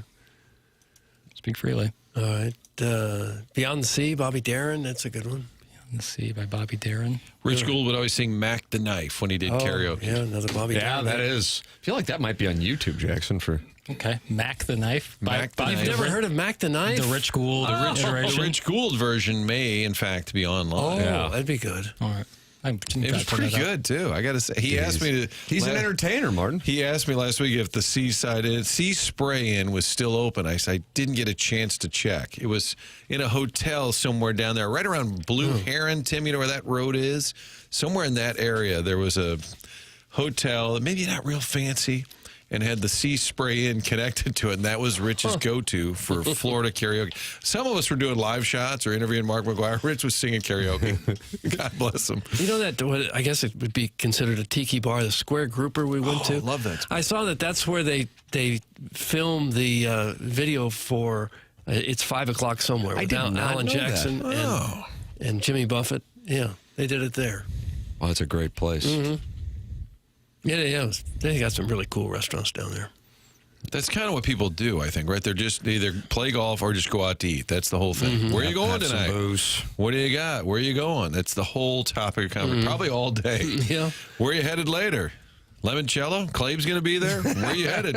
Well, when you're retired or on vacation, that's the big part of the day. And some of us get to enjoy the meal, Tim. Other people eat their food while being told how unhealthy it is while eating the food. Yeah. Health Got first. the Wizard of Crestwood over here ruining my meal. Too much processed meat on that plate there, Martin. Is that what the problem is for Martin's? Well, he had a lot of pizza, a lot of pepperoni. That's true. That was at the airport. Yeah, I was about to say, when did you guys have pizza? That was on the way back. Oh, boy. I'm in the concourse with Lensman Jake, and we're crushing some beers and pizza, and who's walking by? Oh, no. The Nazi nutrition guy. God. You also had a lot of wings at the brass ring. I was forced. Tim ordered it. Tim tells us we do it. Yeah, you got to do it. Oh, that brass ring. That's We were there for Wingy Wingy. Right. Wingy. That's delicious. JB was all in. Jake was all in. The three of us had plates of wings. Fried fat. And crinkle cut fries? Yes. Oh, and then Bill. Doug, in mid-meal, gave us all a lecture. You This had is it the coming. worst food you could be eating. Yeah, you had it coming. Jackson, you've been over there polling audio. Did you poll Devers or did you poll Rich Gould? Gould was not a dense text. When you look up Mac the Knife, Rich Gould, you don't get a lot of return. Did you get one? I got the Bobby Darin version. Oh, of course. Well, I mean, but the Rich Gould one is the one that Bobby Darin covered. Maybe let me fire up my AI, see if that can work. Rich Gould AI, how beneficial that would be. But I got some good return stuff. With Kurt not here, I'm doing some other stuff. So just trying to keep it all straight. All right, there it is. But I got Devers sound. Okay, so the story in Boston. Yeah, we got a situation here, Martin. Go ahead. I stepped all over it. No, I think it's fascinating because we were watching the whole Arenado saga play out. Bregman goes to Boston. Okay, end of story. Now the Red Sox have got a little saga of their own. Bregman's going to play third. No big deal. We all read this offseason Devers could move, especially if Arenado went there. And then through his interpreter yesterday, he said, I'm not moving. Well, it's also important that when he signed his extension with Chaim Bloom, the Red Sox, he was told he could remain at third base. Yeah, but if it's not in the contract, yeah. Now he's doing overnights. Yeah. So we have the audio of the press conference yesterday. I omitted Devers speaking Spanish and just have the interpreter just for the sake of time. American. Well, we don't. Chairman Kurt's not here. Who's our Spanish language expert, and I didn't want to, take up time. So here's Rafael Devers through his interpreter. All right. Hit the lever, How do you think that's going to work out for you? Third base is my position. It's what I've played. You know, I don't know what their plans are. Like, I know we had a conversation. I made it clear kind of what my desires were. And yeah, whatever happens from here, I don't know. What are those desires? Desires to play at third base? Yeah, no, like I said before, like my position is third base. I don't know how they want to go about it or what they want to do, but I know that that's the position I get ready to play every day. And it's just, you know, it's just my position. How would you react if they asked you to DH? How would you feel about that? No. Nope. No, was that there or was Rafael? Well, did they have a manager Devers. on that team, or is Rafael Devers the manager? Oh, you want to hear from Alex Cora, the manager of the team? What if the interpreter is making it up? What if Devers is like, stir the pot? What if Devers is like, yeah, I'm good, I don't care, and then the interpreter goes, nope, not moving. Here's Alex Cora talking about the situation. Love to. He said when he signed the long-term extension that you guys said that he'd be the third baseman long-term. Do you think the relationship is strained right now? He doesn't seem happy that, like, the team has gone back on their word. Strange between different people here, right? There's a different leader here. So, you know, Chaim is in St. Louis right now. So Chaim Bloom catches shrapnel for the Devers move. All right. We'll ask Chaim about that in the fall when he's next available. It seems like they'll just put Bregman at second, right? How hard is that? They don't have a stud second baseman. Here is, because if this were going on in St. Louis, what would we be saying? How did you not talk this over with him first? Right. Now, I have no allegiance whatsoever to the Boston Red Sox, although my people did come through Boston, Southie to be specific, Doug. But for the life of me, I'm stunned to see this playing out like this. You know, I mean, it's just so ass backwards. Remember Arenado saying he would play first? Like through his agent, they put that out there, and we thought, God, that's so weird. Why would he? It almost makes you wonder if the agent knew in Boston that there was an issue, that you had to at least be available to move from third. By the way, in his career, Alex Bregman and Doug, others have said, just move him to second. In his career, he's played over 1,100 games. How many do you think he's played at second base? Oh, half a dozen? 9. 9. There you go. Oh, well. Well, the good thing can do it. The good thing about Devers is they only have him signed for another 7 years for making $25 million a year. So if he's not happy, they'll get through this. I wonder if behind closed doors, the brain trust says, well, we're in charge here. We want Bregman. We'll figure out Devers. And then after they make the move, Devers creates a stink, and now they've got this problem on their hands. I would understand if it was a guy like third year of arbitration, and but this is Rafael Devers who signed to a 10-year contract. I mean, this is like $25 million a year. A guy you'd at least like to talk to beforehand. One would think. 100%. Ladies and gentlemen, the program's called Morning After. It airs on 101 ESPN and the TMA STL YouTube channel.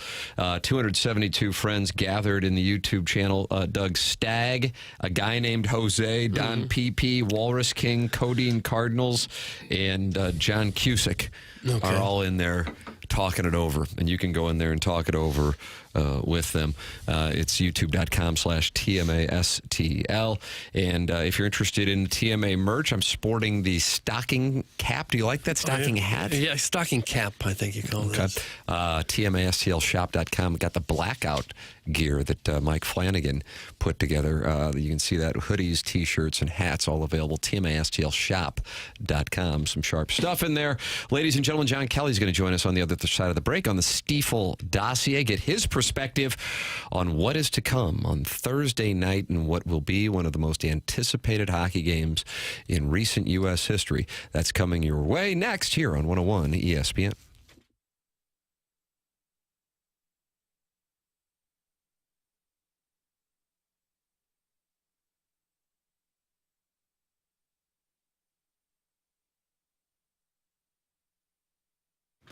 In the market for a new car, but you're not sure what you can get approved for? Easiest thing to do is go to autoloanpro.com. That's the website. They're going to help you get into a car. They work with over 50 different lenders. They're going to get you the best rate possible, and they'll do it with little to no money down. They work hard to make sure you can get yourself a car. Autoloanpro.com. It's part of the Lita family, and the key to this website is the free playbook that is right there in front of you. Download the playbook. It helps you understand how your credit history is built, how you can improve your credit, how you can buy a different car the next time around. It's all part of understanding the process. Buying a car is a big deal, especially if you've had a hiccup along the way. Make sure you deal with Auto Loan Pro. There's one thing to know when financing a car. The only thing you need to know, choose the Auto Loan Pro. Real simple. AutoLoanPro.com. On the website, you'll see Robert Thomas. You see their commercials during Blues games. Check out the site. Download the free playbook. AutoLoanPro.com, part of the Lita family.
Welcome back. Morning After, 101 ESPN.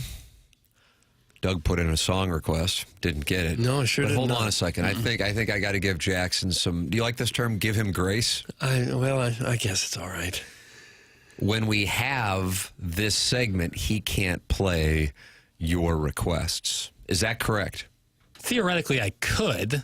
Nothing really stopping me from doing it. I just feel it's more natural to kind of play that rhythmic instrumental there. I see. Afterwards, when we have our blues guest. Well, next segment's going to be disco. A potpourri of musical fun. Don't worry. For the rest of the program, you're going to just be your ears are going to be tickled with. I want to hear some Bushwick Bill. Bushwick Bill. Yeah.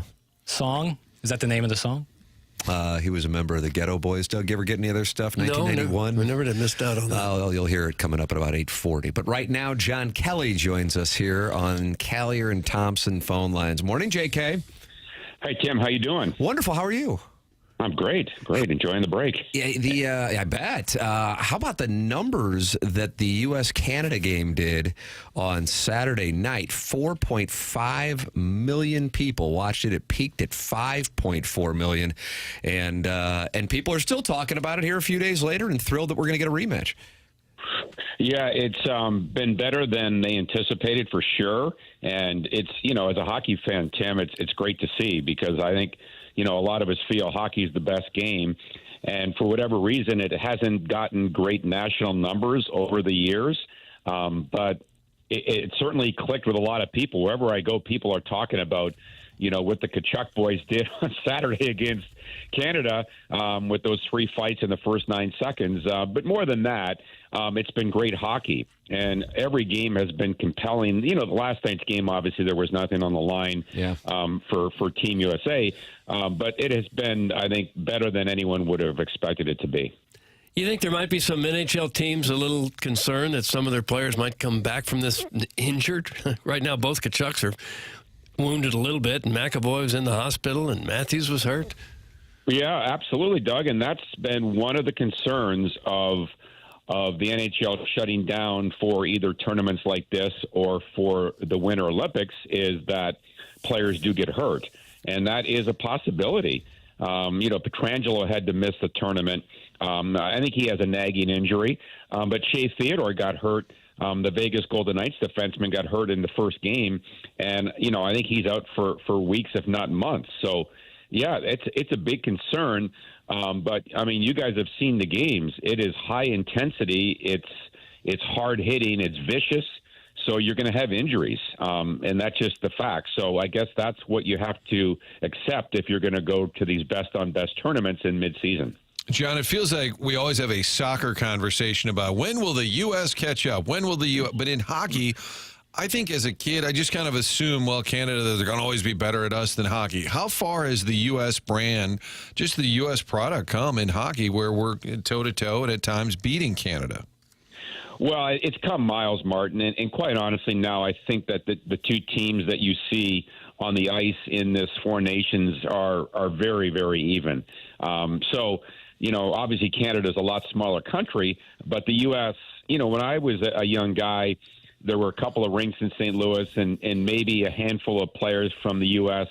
in the NHL. And now the numbers, I don't know the exact numbers, but I would guess around 30% of players are from the United States, and the number continues to grow. So, they've caught up, and I wouldn't be shocked at all the next 5 or 10 years if they surpass Canada with, more top players. That's fantastic news to me, just how much this game has grown in this country. John, you're right on it. The last number I could find online said around 29% of NHL players. Wow. Look at that. Was a good guess. Oh, very look nice. at John. Go to John right now. you might already be at the boats, but if not, you should go to the boats. Yeah, look at that. I'm going to sit to John's right, not to his left this week. That's smart of you, Tim. How big is this in Canada, though? Like, the U.S. is fired up about it. The Tkachuk's got everyone talking. But in Canada, this has got to be huge on Thursday where they just do not want to lose this game. Well, it's their national game. I don't need to tell you guys that. And the ratings up there have been spectacular as well. So, obviously they were not happy with losing that game in Montreal the other night, and they're going to look for revenge on Thursday night in Boston. So, yeah, it's huge. And, McDavid to me is still the best player in the world, and McKernan and McCarr are not far behind them. So, U.S. The big thing now to me for the game on Thursday is the status of the U.S. and their health. How healthy are they? Obviously Matthew missed the game. Brady left last night, as you guys said. So McAvoy, as you said, was in the hospital. So that's obviously a big concern. So that's the biggest thing for the American team right now is the health of their club going into Thursday's game. Do you know what the future plans are for this tournament? Are they going to do it every 2 years, or is this just a one-shot deal? No, they announced, Doug, that, obviously every 4 years they're going to go to the Olympics, and then every 2 years they're going to have a World Cup of hockey. So that will involve more than the 4 teams that we're seeing in this Four Nations face-off. I would assume it would be those 4 teams, and then for sure the Czechs and the Russians. And who knows, it could expand into, maybe the Germans and the Swiss as well. So they're going to have the World Cup of Hockey. So that would be starting in 2028. So every 2 years, you're going to have a best on best. So it's quite honestly, they should have been doing this for the last 10 years. Obviously, I think the ratings prove that. But having said that, they're going to do it now every couple of years, best on best, either Olympics or World Cup. John Kelly, our guest here on TMA. This is 101 ESPN. He's with us every Tuesday at 8:15 on TMA and on the YouTube channel at youtube.com/TMASTL. In our 7 o'clock hour, John, we were talking about the opportunity for this moment, this week, to help grow the game. Martin was making reference to how the U.S. has caught up to Canada, at least theoretically, has started to make that kind of progress. But as far as fans in the U.S. getting on board, don't get me wrong, more and more people. We just talked about the ratings it did. But if you could have a moment, I don't know what else you could ask for as far as the schedule goes, as far as the talent goes, and as far as the hype goes coming off of Saturday for these two teams to have a rematch on Thursday in what is, for the most part, on the sports calendar, a really slow week. In other words, hockey can grab the stage. Do you think that this week could lead to growth for the game as far as fans? Well, absolutely, Tim. How much is tough to say. I thought when Oshie scored all those goals in the shootout in the Sochi Olympics, when was that? Was that 12 or 14? I can't remember. 14. Yeah. 14. And, the U.S. got such a big boost from that, and Oshie was all over the news in this country on the morning shows and things. But for whatever reason, it didn't really carry over into the NHL regular season. But that was a different situation. I think that it will carry over. How much, I don't know. You're talking to a guy that is the son of an announcer who did 17 Stanley Cup finals. And I say that because the NHL has been trying since expansion in 67 to make a big presence on the national stage on U.S. TV. My dad did CBS games, and, of course, NBC and ABC have done the games, ESPN, now TNT. But for whatever reason, it has never taken hold nationally in this country. Probably because, a lot of areas don't have hockey, as we know. But, it is getting bigger, and, we have all these teams in the Sun Belt states. So hopefully that we can break through and it can be a better national TV sport in this country. John, the Blues will skate this afternoon, first time back after taking a little break. So those are the guys obviously not involved in the Four Nations. What do you think the mindset is here? They're sort of buried in the standings, but it's too early for a guy like Armstrong to be peeling off parts. What do you think their overall mindset is? Well, their mindset has got to be win as many games as possible, quite obviously. They're 8 points out, and Vancouver does have a game in hand. And, who's to say they can't go on a run? But having said that, and I hope they do, obviously, but their schedule coming out of the break is just wickedly hard. Yeah. I don't need to tell you guys that. They have really tough games this weekend, and then they have to they play Seattle on Tuesday, which I guess is a bit of a breather. But after playing Winnipeg and Colorado, but then they have to go to Washington. Then they come home to play L.A. Then they have to go out west and play the Kings 2 more times. So they're playing the best of the best in the next couple of weeks. And the trade deadline is coming up while the Blues are in L.A. in a few weeks. So if they can't go on a run here and get within 4 or 5 points at the deadline, then who knows what's going to happen. Obviously, there are a lot of rumors out there about, the Blues, and Schen's name has been out there and things like that. But hopefully the Blues can win some games here against some top-notch opponents. Do you think that's likely? Do you think they have the people in place to make a serious and legitimate run? Well, it's hard to say. Again, they haven't won more than 2 games in a row, and they're playing these teams that are vying for positioning, and obviously a team like Winnipeg right now is the class of the league. I think they have 81, 82 points. They have 9 points more than the next best team in the league. And Colorado, of course, they clobbered the Blues a couple of weeks ago. So they're a dynamic team. So it's going to be a challenge. Let's just be honest. For the Blues to win 4 or 5 games or 5 or 6 against this level of competition, it's going to be a challenge.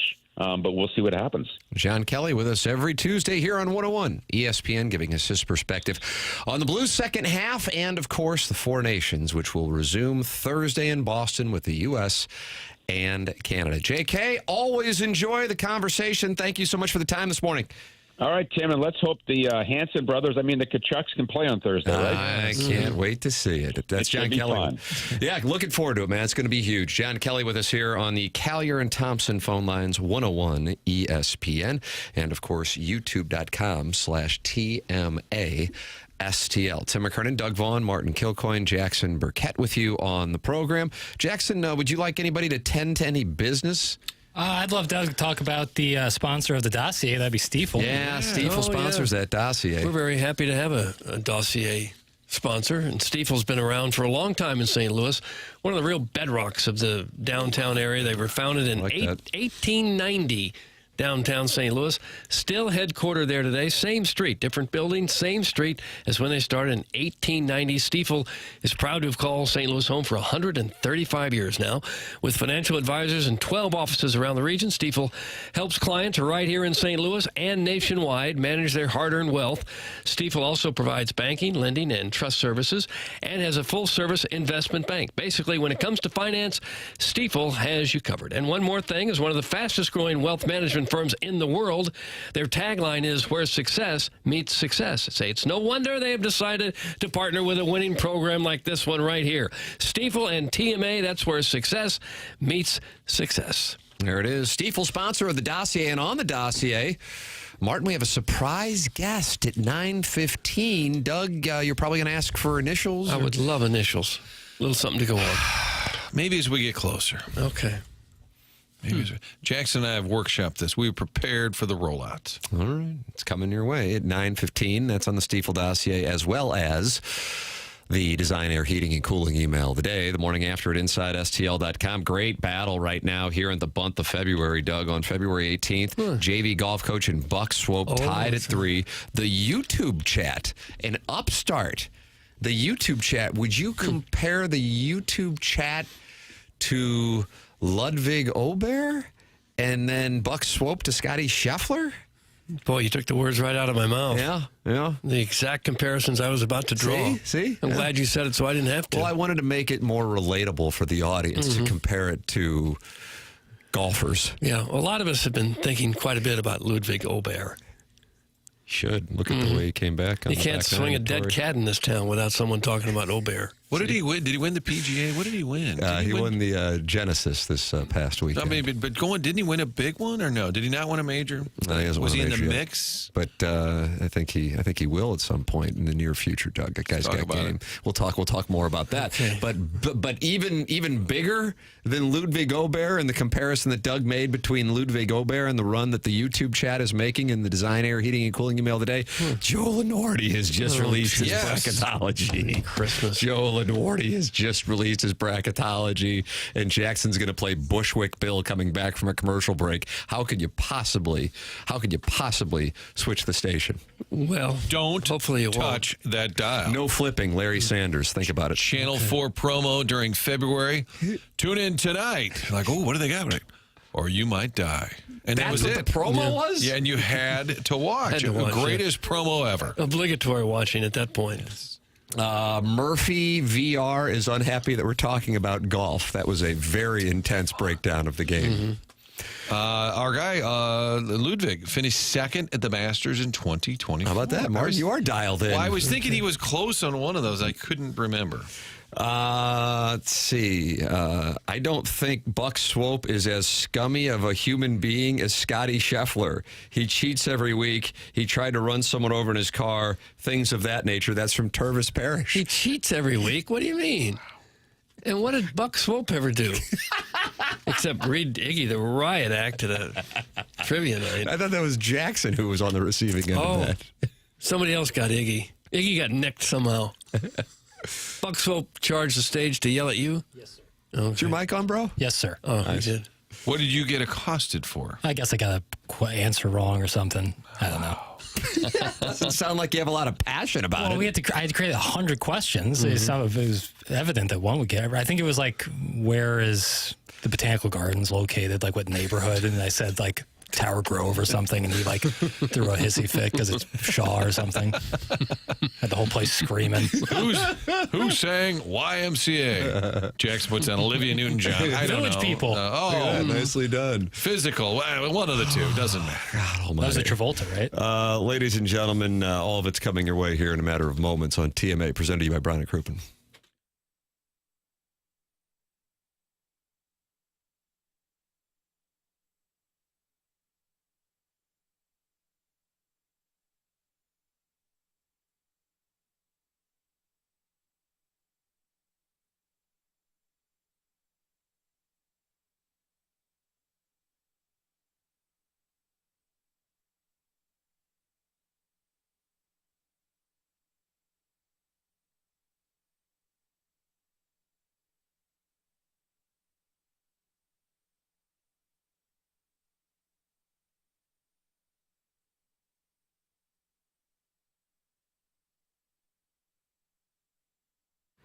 Together Credit Union, TCU, the place to go for a checking account that you're ready to open in 2025 or switch your account. And the reason why is they've rolled out Empower Checking. Empower Checking earns you above market interest on the money that you keep in your day-to-day checking account. It's paid to you each month. That checking account rewards you for the balances, not the activity. You can apply online, togethercu.org, or stop by one of those 14 local St. Louis branches. The best part about a credit union, when you're a member, you're also an owner of the entire operation. You share in the profit of the credit union. 14 area locations. TCU, togethercu.org is where you sign up online, get paid to save with Empower Checking. Visit them at togethercu.org/empower for the full terms, the details, membership, eligibility required. Together Credit Union is federally insured by the NCUA.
Well, Doug, you wanted Bushwick Bill. You got him. This is him, huh? This is not Bobby Darin? No, not Bobby Darin. Okay. Just checking.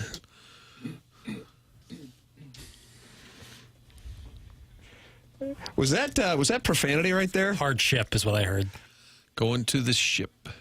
The chip. How am I going to explain that to my kids? They're not listening. They're sleeping in. It's a vessel. It's like a ocean vessel. I would just gloss over it. Ladies and gentlemen, Bushwick Bill bringing us back from break as is kind of industry standard.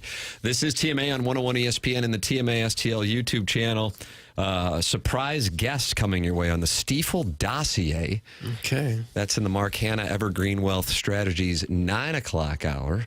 Right now, we're in the Fisher Window and Door Store 8 o'clock hour. And Doug, great news. What? Joe Lunardi has just released his bracketology, updated bracketology.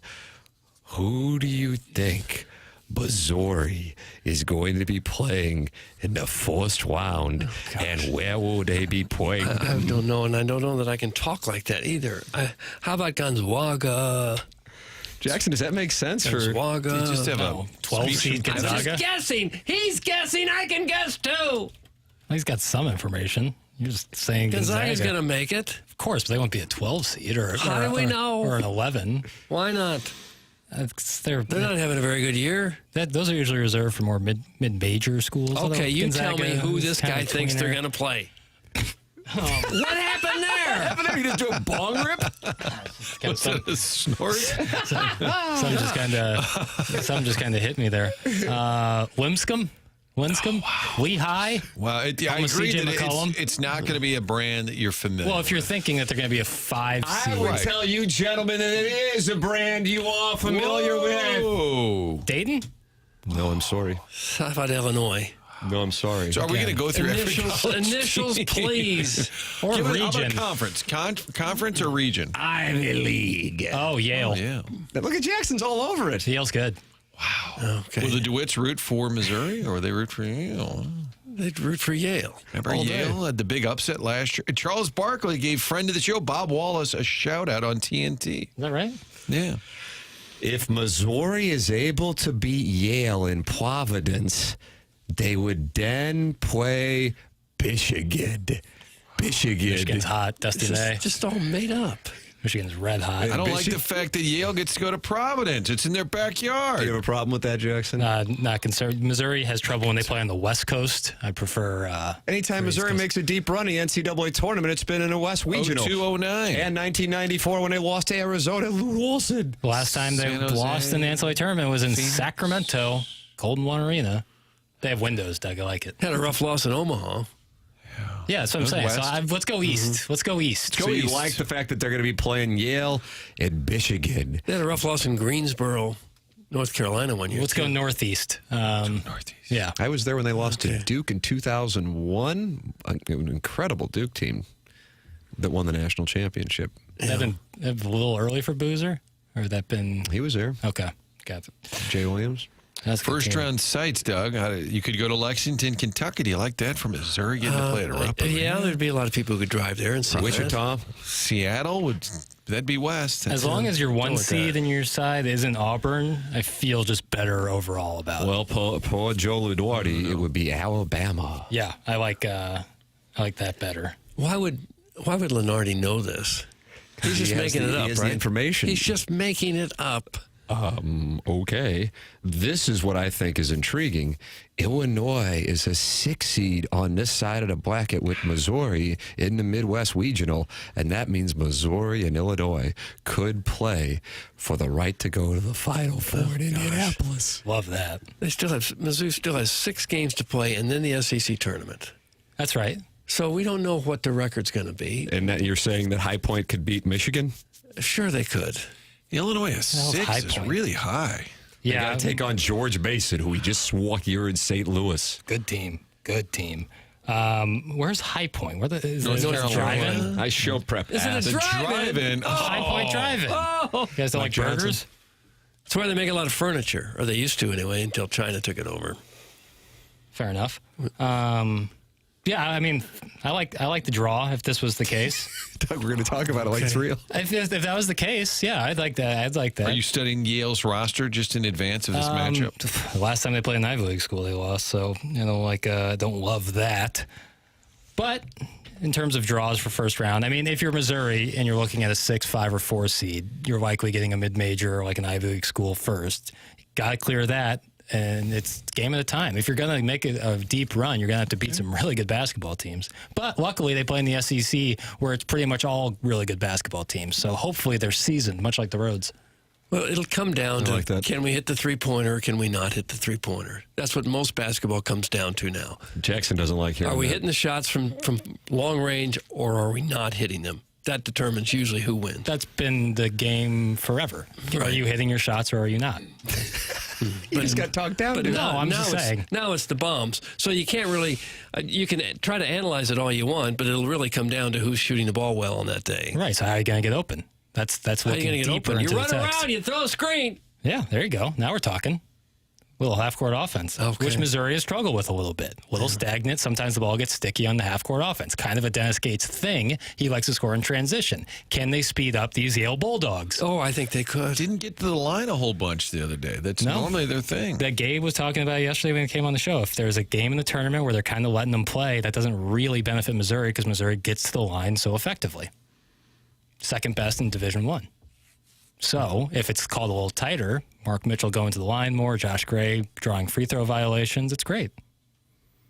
And you're going to go if they play in Lexington? No. You got Lexington, you got Wichita, you got Milwaukee, yeah. Probably I'd rather go to the SEC tournament just because I know where that's going to be, could set that up beforehand. That's Nashville every year now, right? Mm-hmm. Set that up beforehand, kind of know the schedule a little bit more. Show yourself off down there. Show myself off, yeah. Probably more fun than going to Wichita. Just getting on scoots. You do a lot of boot scooting? Is that like line dancing? Because I'm kind of interested in the line dancing thing. That's so unrelatable. What, line dancing? No, the fact that you don't know about line dancing. Didn't you ever watch that show on Channel 4 at 10:30? I was just going to say Saturday nights for an hour and a half. They'd be on TV dancing at 10:30 on Saturday night. You could watch SNL or you could watch boot scooting. And it was just like local boot scooters? I think it was from local boot scooters. What's that name? Or was it like celebrities like coming on and boot scooting? They were local boot scooters. Larry Connors would get tased and then boot scoot. Like Vince Coleman's going to be on tonight. No. He's going to boot scoot and boogie around. Like I would tune in some like that. Or like Doug and the Channel 4 news team's going out there. The news team. They never asked. What channel is this on? 4. Channel 4 okay, so all right. on Saturday nights, and I think it was an hour and a half. I don't think it was live at In Cahoots. It could have been. I don't know. It looked like a pony. I'll say that. And this was their 10:30 vocal programming? Yeah, you betcha. Didn't CBS have something they could serve up? Apparently not. It was countering Saturday Night Live. That right, yeah. If you don't want to watch SNL. Yeah, you've got the boot scooters. And what years were what years was this going on? What years I don't know the years? Late 80s? Scooting. No, later than that. I'd say 98 to 02-ish range. Oh, wow. Yeah, could be about that. Yeah. Doug, if you are feeling sluggish, it might just be a case of the weather. You just made it back from South Florida. But you know what else? It could be low testosterone, and that is where Mentality can help you out. If you are dealing with putting on some weight, even though you've been working out and eating healthy, that can be a symptom of low testosterone. If you're not necessarily experiencing the same libido you had just a year or two ago, that can be low testosterone. Tend to it by going to Mentality, a local healthcare facility that specializes in helping men feel and perform at their very best. Mentality focuses on free testosterone levels, which many doctors overlook, ensuring your treatment is tailored to your body. All you got to do is go to mentalityhealth.com/radio to learn more. I have been tested at Mentality. You're in and out in about 20 minutes and getting great information. This year, stop settling for a fraction of your potential. Mentality's New Year offer is your chance to take back control. Men today have 30% less testosterone. Take back your numbers. Visit mentalityhealth.com/radio to get access. Ali Marmol talked about Wilson Contreras yesterday and what he did this offseason. Katie Wu was on with BK and Ferrario talking about the Cardinal, I guess you can call it a logjam But I usually think of a logjam as you have so much talent. What are you going to do with it? This is just kind of a spot that they're in because they weren't able to trade people that they wanted to. So whatever you want to call it, she talks about that. And then Buster Olney. Doug, you love power rankings and you love arbitrary rankings from writers. I don't like either. Well, he has ranked the top 10 first basemen in baseball, and we'll see where you have the rankings when we come back. Okay. We'll see how good Doug is. We'll see how good. This just came out on ESPN. Ladies and gentlemen, the program is called TMA. Surprise guest on the Stiefel dossier at 9:15. Tim McKernan, Doug Vaughn, Martin Kilcoyne, Jackson Burkett with you. It's the morning after, presented to you by Brown and Crouppen on 101 ESPN and the TMA STL YouTube channel.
This is Action Jackson with the Sports Center update, brought to you by Saliga Heating and Cooling. First baseman Vladimir Guerrero Jr. and the Toronto Blue Jays failed to come to terms on a contract extension prior to his Monday night deadline, paving the way for the 25-year-old star to hit free agency in November. That's per ESPN. That was another Sports Center update brought to you by Saliga Heating and Cooling, an independent American Standards heating and air conditioning dealer.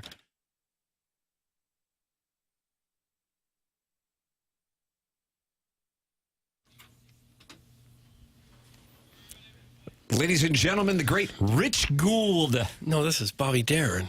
Hard to tell the difference.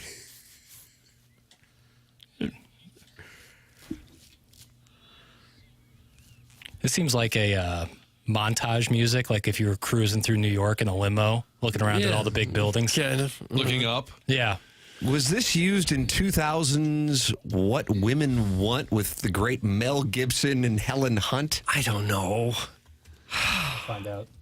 What was the Kevin Spacey biopic about this? Oh, yeah. He was pleasuring himself in the shower to open up American Beauty. Also 2000. Jackson, that's true, though, isn't it? Yes. Okay, but the movie about... He got cucked in that movie, too. Bobby Darin. By Peter Gallagher? Yeah.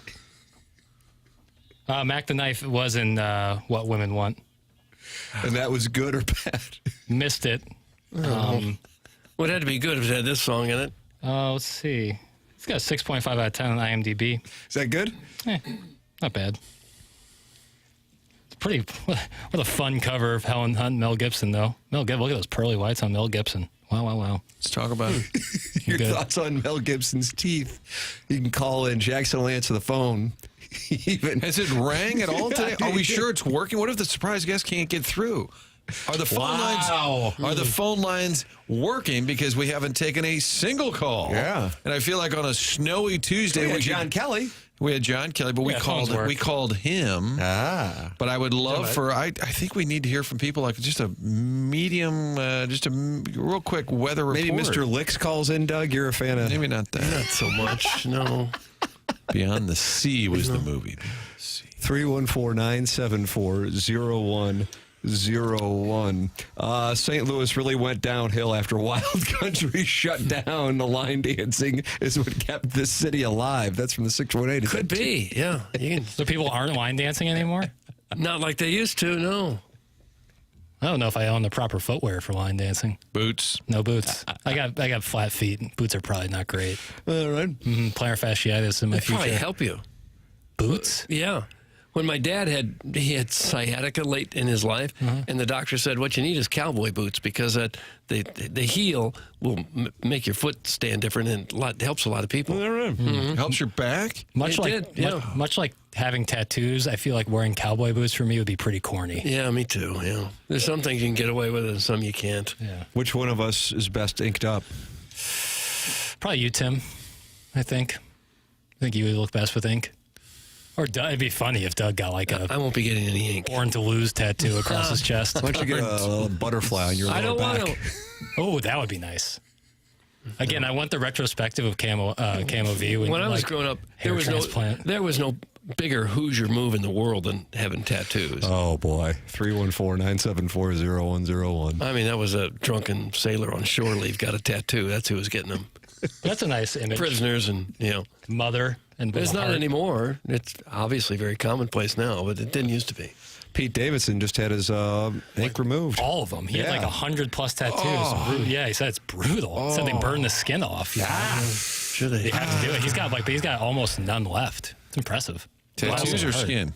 Tattoos, but layer of skin.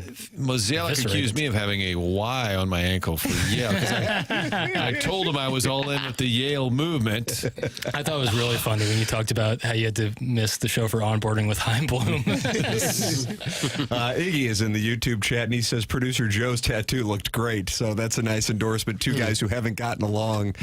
Iggy giving pleasantries to producer Joe's barbed wire ankle around tattoo. His ankle. Yeah, that's correct. Doug, you wanted a guessing game. I've got it for you. Okay. Buster Olney's top 10 first basemen in Major League Baseball here as organizations have their first full squad workout. Ladies and gentlemen, Doug Vaughn.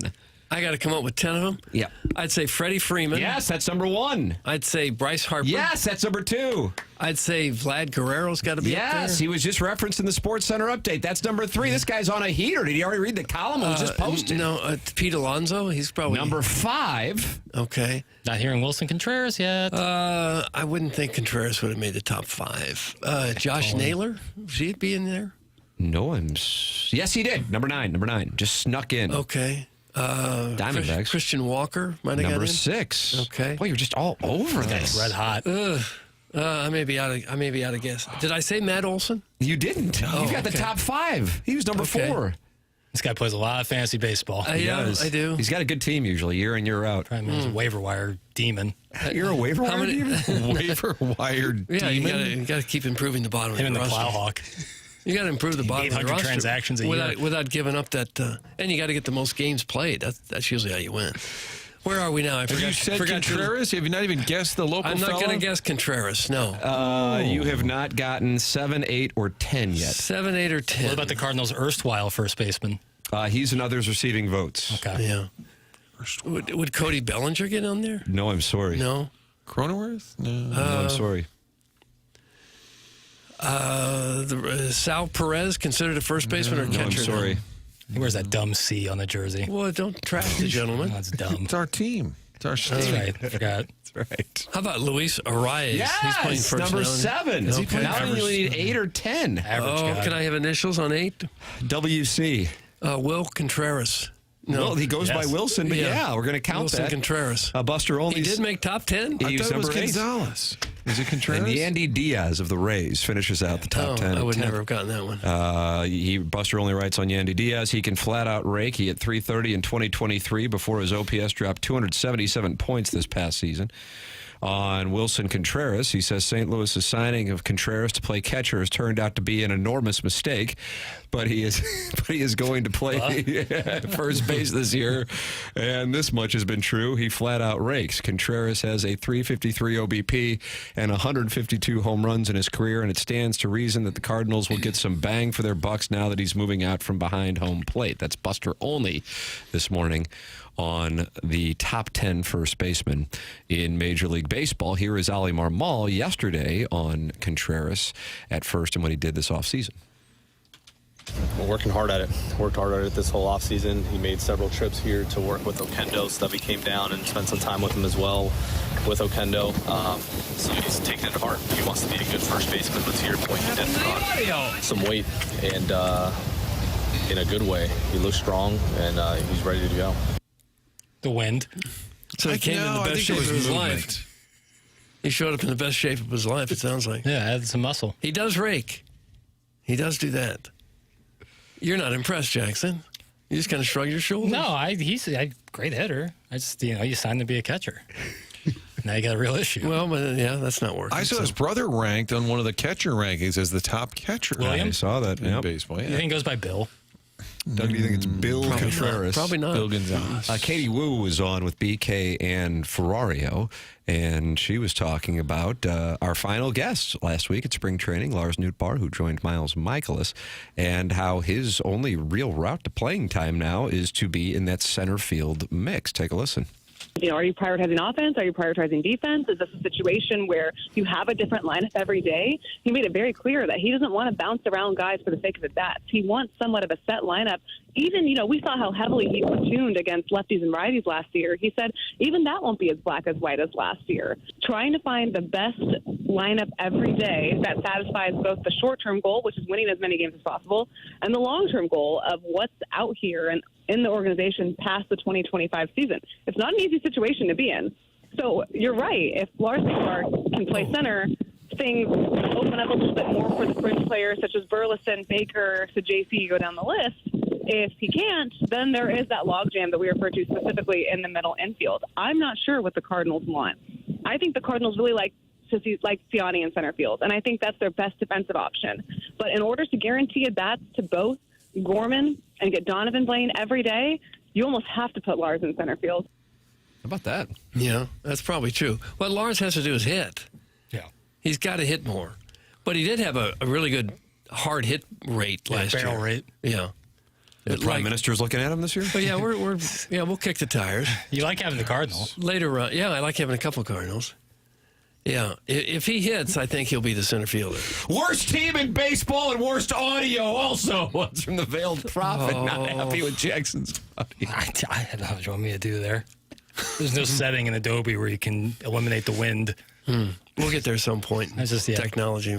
You've talked about how microphone technology just hasn't really much. It's the darndest thing. It's the one thing that never improves over the years. Yeah, never. It's just the same. You go to a gymnasium or arena, there's constantly problems with the PA system. Yeah, but if you have Newton center, that means Ciani and Victor Scott are without a position. Unless they hit. Yeah. But are you sure? I mean, we're acting as if Newt's an everyday player, and I'm not convinced yet. I mean, I know he's been here a couple of years. I love the guy, but I don't think you're moving everybody out, declaring and saying he's my guy in center field. Is he an everyday guy? That's if you're saying we have to find a spot for him, you're telling me that he is, and I'm just not convinced. And that's why the message of what this coming season was going to be, reset, transition, whatever term you want to call, it really just gets down to Kyle Gibson, Lance Lynn, Paul Goldschmidt are not part of the team, and here, let's just have everybody go out there and try to get spots, whereas they wanted to find out what you just said, Martin. Can Lars Nootbaar hit? All right, we'll put him in there every single day. Can Jordan Walker hit? All right, we'll put him in there every single day. Can Nolan Gorman hit? All right, we'll put him in there every single day.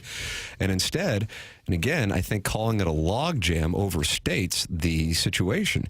It's a conundrum because you have a spot where you don't know the quality of these players, for the most part, at the major leagues, and you wanted to find that out. And because players decided to not get traded, such as Contreras and going on the rotation, Gray, or you couldn't trade them or rejected the trade to Houston in Arenado, you're really not necessarily going to be able to find that out and give those players the latitude to know that even if they go 0-4 or if they're in a 1-for-15 slump, that they are not going to get pulled. Guys are going to be in and out of the lineup again, and I don't think that's what the Cardinals envisioned when they talked about it at the end of October. I mean, 1 week ago we were saying Nolan Gorman's playing third, Donovan's playing second, Scott and Ciani are battling in center. Yes. And now all three of those are off the table. Mm-hmm. And Katie kind of alluded to it in that piece of audio. The short-term goal of winning games, long-term goal of giving guys the runway to improve or show what they can do. I just don't know if you can do both at the same time. Like trying to do both. It seems like the Cardinals for the last 2 years have tried to kind of toe that line. And I just think it's increasingly more difficult. And I just don't know if that's going to be possible. I think Newt will be the guy. The last 3 years, Newt has only played 108, 117, 109 games. So he's missing about a quarter of the season he's been on the bench. And he's hit 14 homers, 14 and 12. If he played all the time, he might hit 20 home runs for you. Yeah. He's also got a pretty good on-base percentage. He's fast. He's good defensively. I think he's hitting his age 27 season, so that's usually right in your smack of your prime. If this isn't the year for him, I don't know when it's going to be. Right. I think they'll go a long way with him. There's also no guarantee that Jordan Walker picks it up and hits well enough to be an everyday player. I just think you have to give him the runway to show it. If he shows something, you can't give him the runway if he's going to hit 212 and not a lot of power. Well, you might have to go through almost the whole year to find out. I think that's kind of what we're doing here with Walker. I would. I think that's the guy. I think what else if he's not going to hit, then you have some serious problems. Oh, yeah. Well, this is the worst outfield in the National League. That's from a guy named Jose. It's probably got the least power in the National League. I think the outfield could use a guy named Jose. Well, that's not a bad idea. Mm-hmm. They've had a bad outfield for a while. I mean, they just have not been trying to solve it for more than a decade. If Borges, you remember, Grichuk, Bader, Piscotty. I mean, let's just roll through them all. 2015, when they won 100 games, can you name the outfield? I like to do this because this was thought 2015. They won 100 games. Can you name the starting outfield when they took on the Chicago Cubs in Game 1? Was that John Lester? I don't know. I think so. Well, Piscotty was on that team, right? That's right. Yeah, there's Piscotty for sure. Yeah. Probably Grichuk. That's correct. Yeah. And the last one, not Fowler. No, he wasn't. No, he would have been on the Cubs. Can I have initials now, please? TP. Oh, Tom Parker was on that team. Friend of the show before he started getting stabbed all the time. Tommy Tim Puddington? Tim Pudding. Timmy Pudding. I don't remember him. Is Tim Puddington is the name you just guessed? I don't remember him. Tommy Pham. Sounds like They went out there with those guys in 2016. Didn't work out. Then they're like, oh, man, we got to get an Adam Eaton. Adam Eaton in a deal with the Nationals and White Sox. All hell broke loose with what they paid for him. And the Cardinals go, oh, God, that's the price of getting the leadoff guy that we wanted. I guess we'll go to Dexter Fowler. And that is how Dexter Fowler became a Cardinal and will someday wear the red jacket. Yeah, he got here in 17.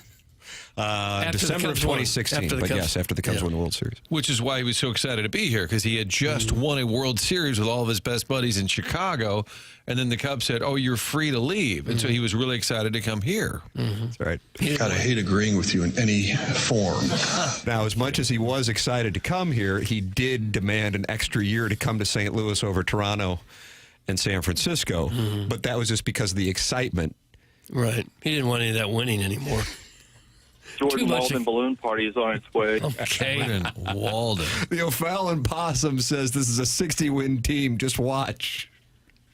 Oh, I don't know. They won 83 last year with almost the same team. I got to tell you, the Tam Avenue Capital Partners are zeroed in on that 76.5 and feel like it's a little low. We have not released our plays, Doug. Don't worry. You're talking going over. Over on 76.5. I know I wore the hat on Monday. Uh-oh. Are you going to hold them? I feel like the rotation can at least keep you in enough games. You could be a 500-ish team. I know that's raising the bar really high, but I would go over on that 76.5 strikes me as a little low. The one that I gave last year was the A's over, which I know sounded just counterintuitive, but I think it was set at 57.5, and they wound up winning something in the mid-60s, I believe. So, Doug, you covered sweat-free. Okay. And the other one was the Reds under, and that covered. You give me a big sample size, and I'm gonna make you profitable. Are we gonna win 100% of the time? No. Okay. No, we're not. All right. But are we going to win 70, 75% of the time? We are. Okay. We are. I look forward to the Cat's next media project for the next badge. Okay. Jackie, can I do a little housekeeping out loud? Sure. Are we going right into this? I think. Are we? Good. Our guest is ready to roll. Oh, wow. No. Are you guys ready? Aaron in St. Chuck, who has nipple rings, thinks it's Tony Twist, and I will roll with nipple rings. Clip that off, Jackson. Okay. You know what we'll do? We'll play a little open, and then you guys get to wager. All right. Jackson, you ready to do that? Initials, though. Okay. I don't do initials as a rule because I think I might give it away. But we have it open to the actual segment, Jackson, I believe. I just got this little for it. This little. Well, A very frustrated alliance.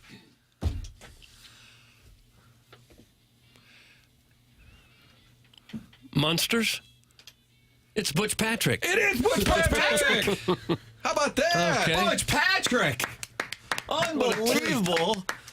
Friend of Calvin May's, Butch Patrick. Jackson was supposed to play the normal open, and then if you guys swung and missed, I said, then play the Munsters. But I had a lot of my dance cards. Wow, we'll clean it all up in post. We'll clean it all. Friend of the show, because Calvin May, friend of the show, is friends with Butch Patrick.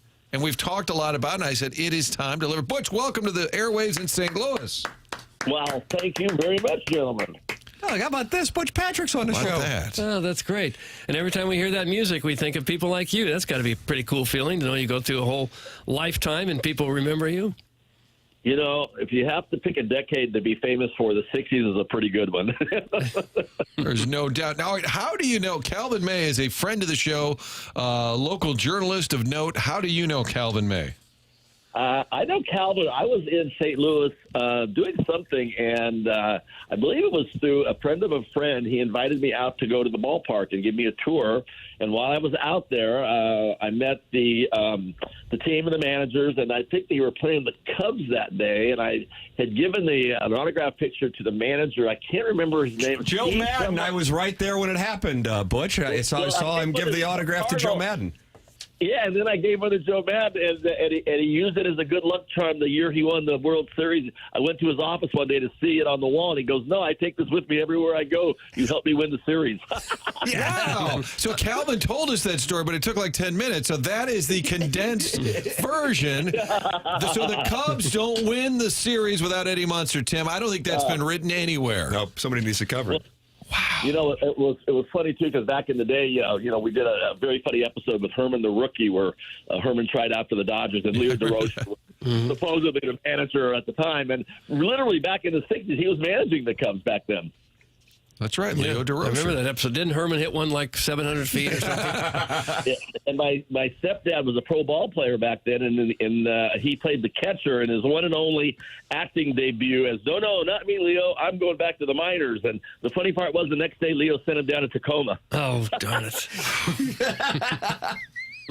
Doug, you always liked Fred Gwynn's exit velo. You thought he had a good launch angle. Yeah, he's a big hitter. Big bat. Hitter. Hey, Butch, did you grow up in the Quad Cities area?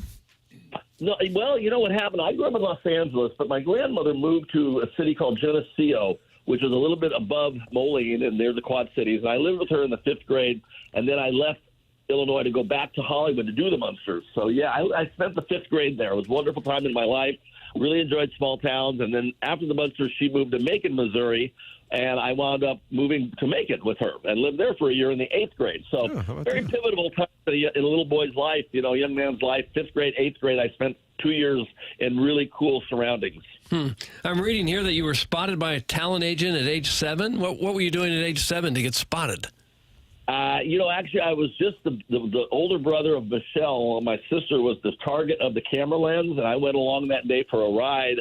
Lack of a babysitter for whatever reason, and after they were done shooting pictures of her, the gentleman took my photo and put it in his window on Hollywood Boulevard studio. It was kind of like, the go-to, Amos Carr was his name, and he was the go-to kid actor photographer. And a producer and a director happened to be walking by a month later and spotted the picture. They were looking for the youngest son of Eddie Albert and Jane Wyatt and Brenda Lee's little brother, and they sought me out. I went up on an interview, no experience necessary, and they wound up hiring me, and everything fell into place after that. What was your celebrity like as that show took off? I think it was, 72 episodes, something like that? I mean, you were pretty recognizable, too. Well, luckily for me, when the makeup wasn't on, I could pretty much go about my business. But it was an interesting year. The year before the Munsters, I did a year of the Real McCoys, which was a pretty popular show as well. And then I did the first month of General Hospital, the first time it was ever on the air. So luckily, I wound up doing it in about a 14-year window from 60 to 74. I did quite a bit of work, but the Munsters will always be the most popular and the most family-friendly and everything, that I was lucky enough to be part of. Butch Patrick with us here on TMA. Are you surprised, The surprise guest. Well, yeah, you kind of led me astray with saying somebody to warm us up on a cold winter morning, and I was thinking different direction, but what a delight. Yeah, you were thinking girl. Yeah, Doug. Doug thought it was going to be Ella Reese. I don't know. I wonder this. Do you think that the reason why you have been able to live for what I would consider to be a normal life, whereas other child actors have gotten into trouble, do you think that part of that is because of what you just said, that you were in makeup and you didn't necessarily have to be out in the open as a public celebrity during that pivotal time in your life? It was probably a factor, but I think more so I was just a regular kid that stumbled into this accidentally. I was wise beyond my years. I could memorize. I wasn't intimidated by the process. But mostly I lived like 25 miles away from Hollywood, and it was just a side job. It was like it was just something. Some days I play Little League, some days I go on an interview, but it was never a calling. It was always just sort of something that came in handy. I thought someday the money I was making would come in. Maybe I could buy a funny car. Back then I was all about cars and drag racing, and having the Munster coach and the Dragula as part of our stable of cars. Early on, I really got a love of muscle cars and racing. A lot of the shows that you were on regularly or appeared in one time, we still see them time to time on cable. You still get residuals from all that? It's a check, and it doesn't amount to too much. No. So you couldn't retire on that and just kind of work till you're 13 years old and then shut it down? What we did is the contracts that were so lucrative today were basically made because of the people in the 60s that didn't really get compensated properly until the mid-70s, which is fine unless you were Jackie Gleason or Fred McMurray or, somebody very strong, Lucille Ball, you kind of owned your own show. Everybody else was just paid. It was kind of like baseball playing before the free agency, Yeah. Butch Patrick, our guest, and if I read correctly, so you and Mrs. Munster didn't keep up over the years, but you were a surprise guest on a TV show, and then you reconnected. Is that true? That is correct. Vicki Lawrence. It was a Vicki Lawrence show. She reached out, and I was a surprise guest for Vaughn, and we became friends after that. And it was a very nice reunion. And and after the Munsters was over, I reconnected with Al Lewis and Pat Priest in the early '80s, and we started doing appearances throughout the country. Comic-Cons and a lot of other things were starting to get traction. So they were looking for celebrities and family-friendly stuff, and the Munsters always fit into a good family value situation. So we were asked to do a lot of stuff. Wasn't Al Lewis a great high school basketball analyst, recruiter, or something? Wasn't he involved in high school basketball? He was beyond high school. He was on 3 NBA payrolls. Oh, wow. Yeah, Grandpa Munster, right? Yeah. Well, how did that come about? I didn't see that coming. St. John's was his go-to team in college, and he was just a fan of basketball, and he was a highly visible dude and loved going to the games. But apparently, he did. He had one of his incomes was being an NBA scout a couple times over. Al Lewis, NBA scout. How about that? Boy, that is. Well, then he had a restaurant. The funny thing is, he had a restaurant in New York called Grandpa's, obviously, and it was owned by the Gotti family. Oh, is that right? Little mob connection there. Wow. Yes, exactly. Sparks? A lot of questions on the text line about Maryland. There were two. Is that right? Were there two versions? Am I getting that right, Doug? There were two Marylands. Beverly Owen did the first 13 episodes. I had a huge crush on her. You talk about the warming up on a cold morning. You should have had Marilyn Munster. There you go. Yeah, no, Doug, why don't we do that in the 10 o'clock hour? And then and Pat Priest, who lives in Idaho, took the role after Beverly wanted to go home because she was homesick and in love. Mm-hmm. And she was the one, she was a beautiful blonde woman, and because everyone else looked like what they did, she was ashamed of her looks, and they thought, oh, my God, look at this horrible woman. That was the funny play on the whole. Back then, it was interesting. A lot of the most popular comedy shows didn't follow any kind of norm. There were I Dream of Genies, there was Talking Horses with Mr. Ed, My Favorite Martian, a lot of these shows that I did, but it was very funny fodder for comedy because anything went. So the Munsters, obviously, with the Universal Monsters from the studio, they tied that in with the Leave It to Beaver producers and came up with these scripts. And the Maryland angle played very well because it was like she looked at us as family and everybody else looked at us as monsters, and she looked at herself as the problem. And it just made for funny comedy. Did you stay close with those people throughout your life, or were they so much older than you that you kind of lost touch with them? Yeah, I lost touch with him until, like I mentioned, the early '80s, and that's when I reached out to Al Lewis, or he reached out to me, and then we reached out to Pat Priest, and that's kind of how it started. Fred Gwynn, not so much. Fred tried to sort of shy away from the Munsters because it's sort of like, typecast wherever he went. Not only because he was so damn tall, but his voice was so so recognizable. Texter said Lidsville by far and away Butch's best work. So shout out from a listener here. She said from Lidsville? They enjoyed your work on Lidsville. Yeah. Sid and Marty Croft, Saturday morning. Thank you very much. It was my son from 71 with Charles Nelson Riley. Ho, ho, ho. Oh, yeah. Flip that off, Doug. That's a pretty good Charles Nelson. You can picture with the giant glasses, Charles Nelson Riley doing that. Butch Patrick, friend of a friend of the show, Calvin May, hooked us up, and we said this would be fun, telling stories, and now we know how the Cubs won the World Series. We're not real happy with you, Butch, because we're Cardinal fans, and you helped the Cubs win the World Series. Apparently, it was just so funny when I went into the office. I expected to see it on the wall, maybe, and here he had it on his desk where it was for easy packing, easily moved along with him. Wow. Now we've all heard stories about how child actors aren't treated well sometimes in Hollywood. Were you treated okay? Everybody nice to you and everything? I was, I had no issues, and it's funny. Bill Mooney and I, he Will from Lost in Space, and he and I are good friends, and we both kind of. So for some reason, certain kids never had issues with the business, and others did, and we were the lucky ones that didn't. What was it like on set? I mean, did you have tutors? Because you're a young kid. Were they teaching you on set? Yeah, tutor, a singular. Yeah, there was a woman. They called her a welfare worker, and she was also the teacher, and she was also like a safety officer to make sure you didn't do anything too dangerous. But for me, whenever I could ditch her and go wander around Universal Studios by myself, that was my favorite thing to do, was to go explore the sound stages, unbridled or untethered, I should say. And one of the sound stages was the Phantom of the Opera sound stage, which was like the biggest sound stage in Hollywood. It was like 7 stories tall.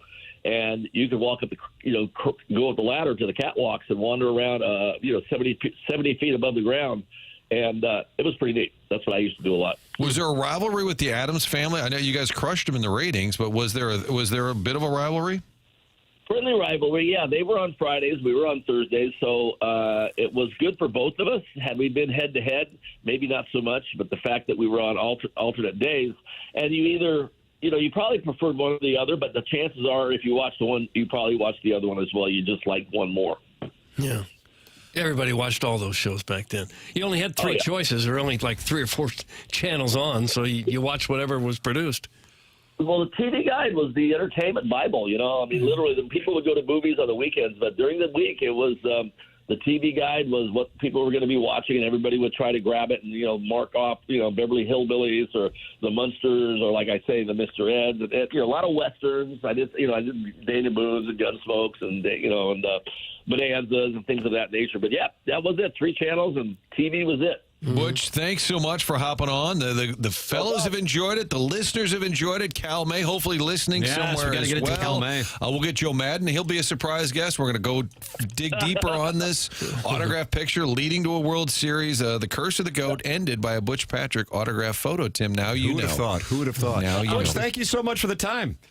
Bye-bye. Take care. That's Butch Patrick with us on the Callier and Thompson. Great. He was really great. Doug, a surprise guest. Wonderful. Well, the surprise was kind of ruined when Jackson played the Munsters theme song. But I love you, but That's alliance is over, I think. I think it's over. We had an idea. Nope, that's right. Nope. We had an idea that Jackson, why don't we have a meeting today? he's going to pull you in. Going to pull you in. Change sides. Let's have the Munsters theme music ready during the beginning of the surprise guest. Might be a good cue. Right. If you were guessing, and so you misunderstood. Okay.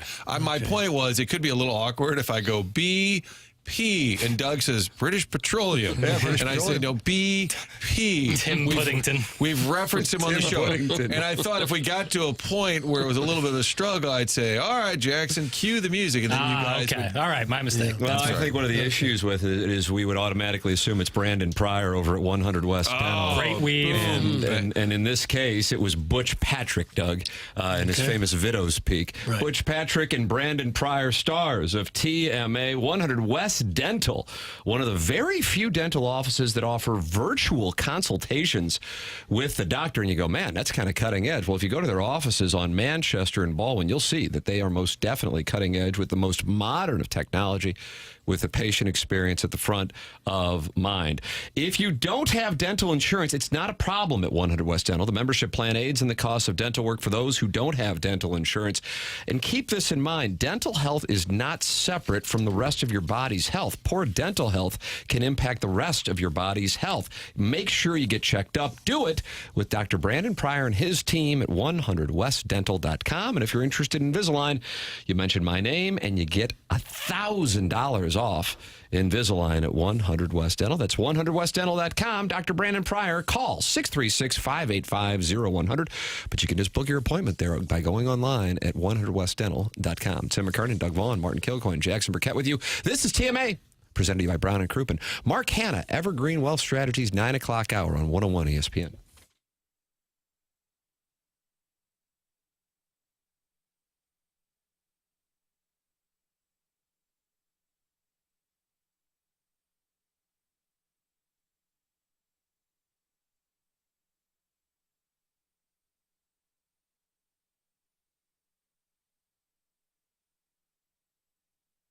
If you are feeling the burn of the cold inside your home right now, that could be your windows. Get those windows taken care of with Universal Windows Direct. That's right, Universal Windows Direct, and see how much it makes a difference for you. And I'm talking about not just with how you feel inside of your home, but how you feel when you get your bill for your utilities. They have a Love Your Windows sales event going on right now at Universal Windows Direct.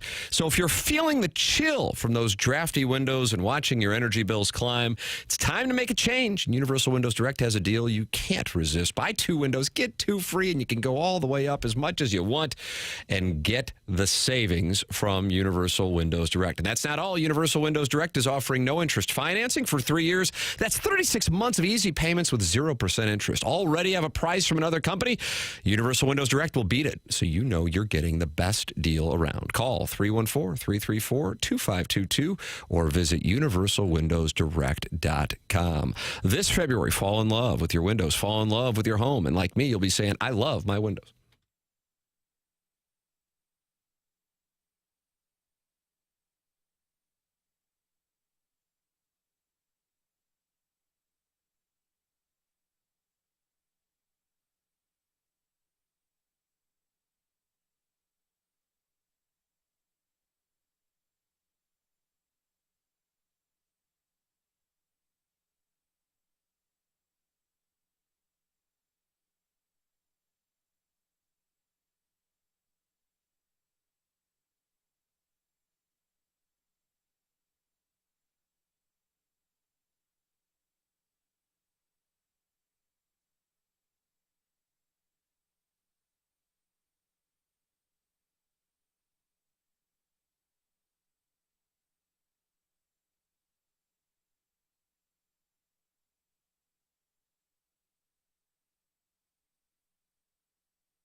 Oh, who requested Marky Mark and the Funky Bunch, which is a tribute to Marshy Marsh and the Playful Posse? I did it.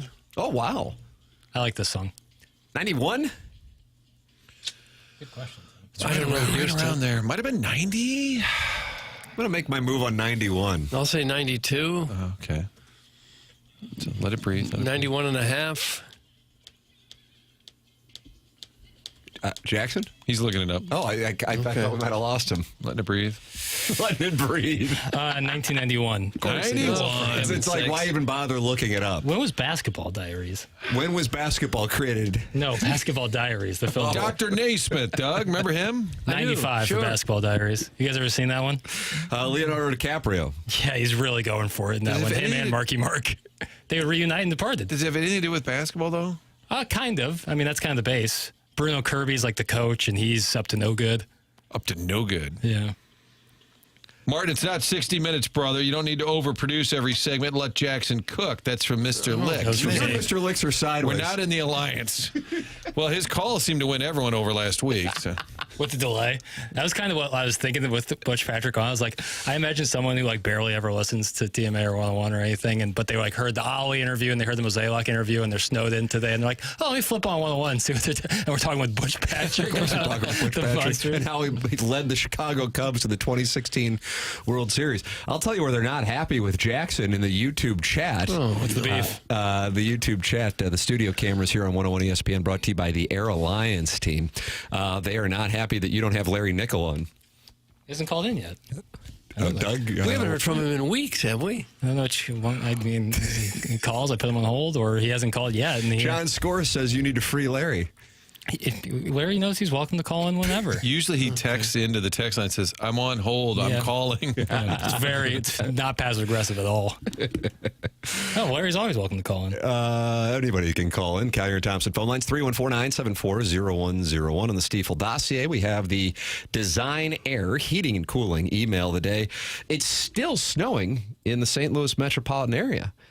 And I gather from watching the Two Fox, Martin, of course, that there's going to be a substantial amount of snow, but for the most part, it's going to be south of St. Louis today. And it might already be going on as we speak, but it is, no matter what, freezing in the metropolitan area. It feels like -5 per my phone. How about that? Gosh. Well, we just have to pull ourselves up by the bootstraps and tough it out here for a couple days. And next week, it's mid-50s almost every day. Okay. We can get through this. And then you're in March. You start thinking about the tournament. Then you're in April. You're talking Masties. The Cardinals take on the Twins, a tradition unlike any other to open up the season. And everything's fine. We're going to get there. We can get through a couple of days of this. But you know what happens, Tim, when that weather goes all over the place? They flip the furnace on, and then in a month or two, also you got the AC going. Make sure that HVAC unit is working properly. Any suggestions on who to call? D.A. Doug? The Design Air. Yes. It's an easy one there. Wow, he nailed that one. DesignAirService.com. That's the website. You know the drill. If you're having issues with your furnace, that's serious business. Go to the pros at Design Air. They've been around since 1904. Family-owned operation. That's the other thing. Sometimes they get sold off. Not this story here. Seth Goldcamp's family started it in 1904. It continues to be a family-run operation. Great technicians. Service team gets out there, gets you back up and running. So whether it's summertime and the AC goes out, winter, furnace issues, there's only one place to go. It's Design Air, longest running sponsor of TMA. DesignAirService.com is the website. There it is. Design Air Heating and Cooling. Send your emails in. We got an upstart here in the month of February. The YouTube chat is challenging Buck Swope and the JV golf coach. You could be the next upstart. And what would that mean when you're out looking for a mate, when you can say you won the Design Air Heating and Cooling email of the month? Can you imagine what ladies would think? Or maybe you're a lady and you want to win it like the self-made stay-at-home Ledoux mom. Panty dropper. Yeah, I would say so.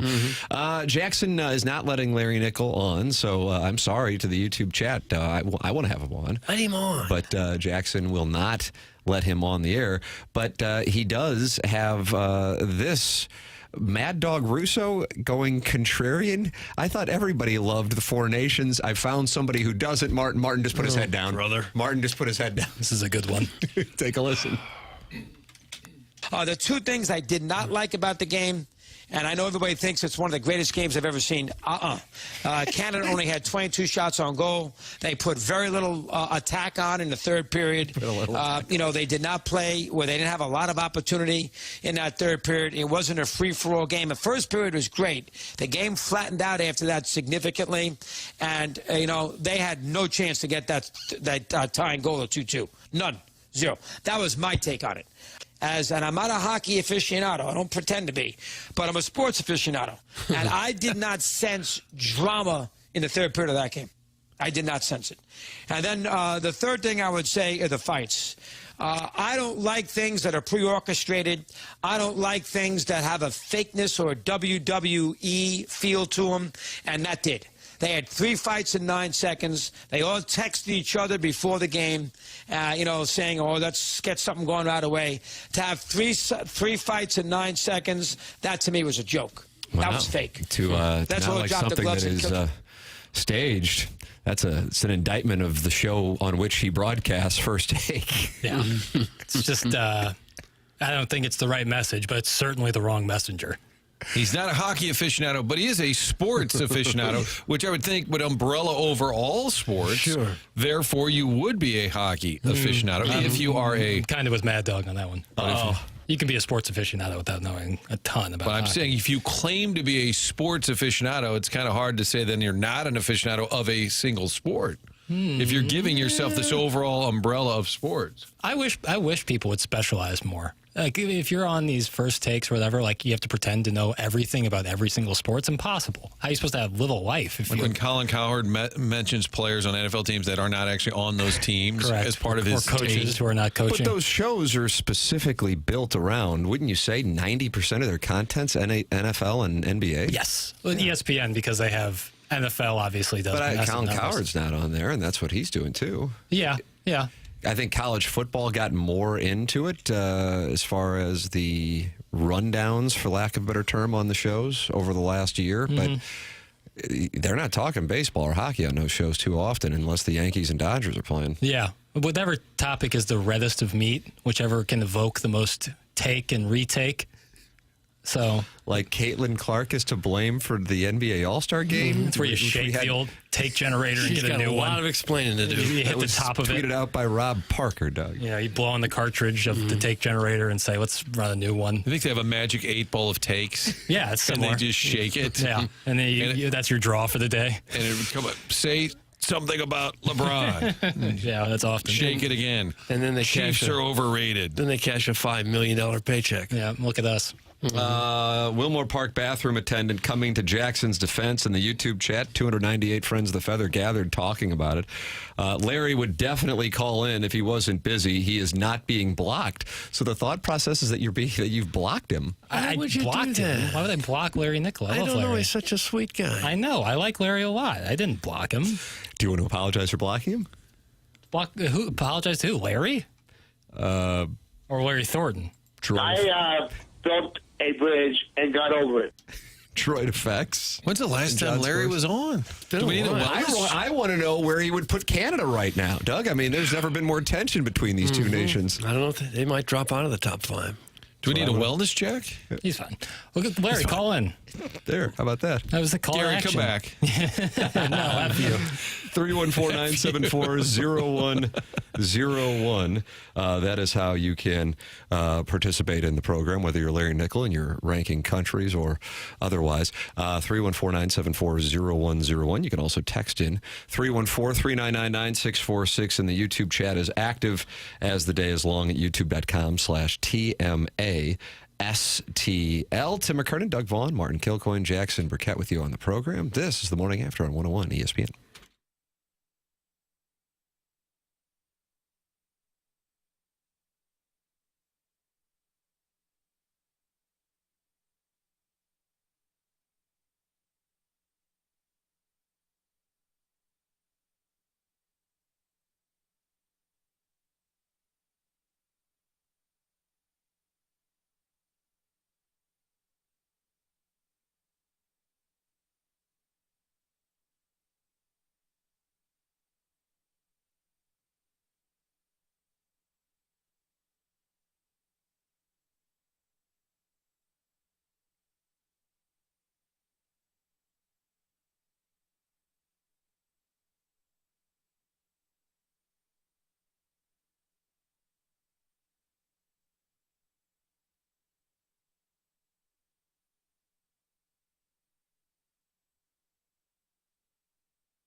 Oh, wow, Doug. Good selection. Okay. Yeah. Ladies and gentlemen, okay. Mark Morrison. 1997? I don't know. I don't know the dates. It's 96 or 97. Martin, if you want, you can take that to the bank. You can double your bankroll. I like this song a lot.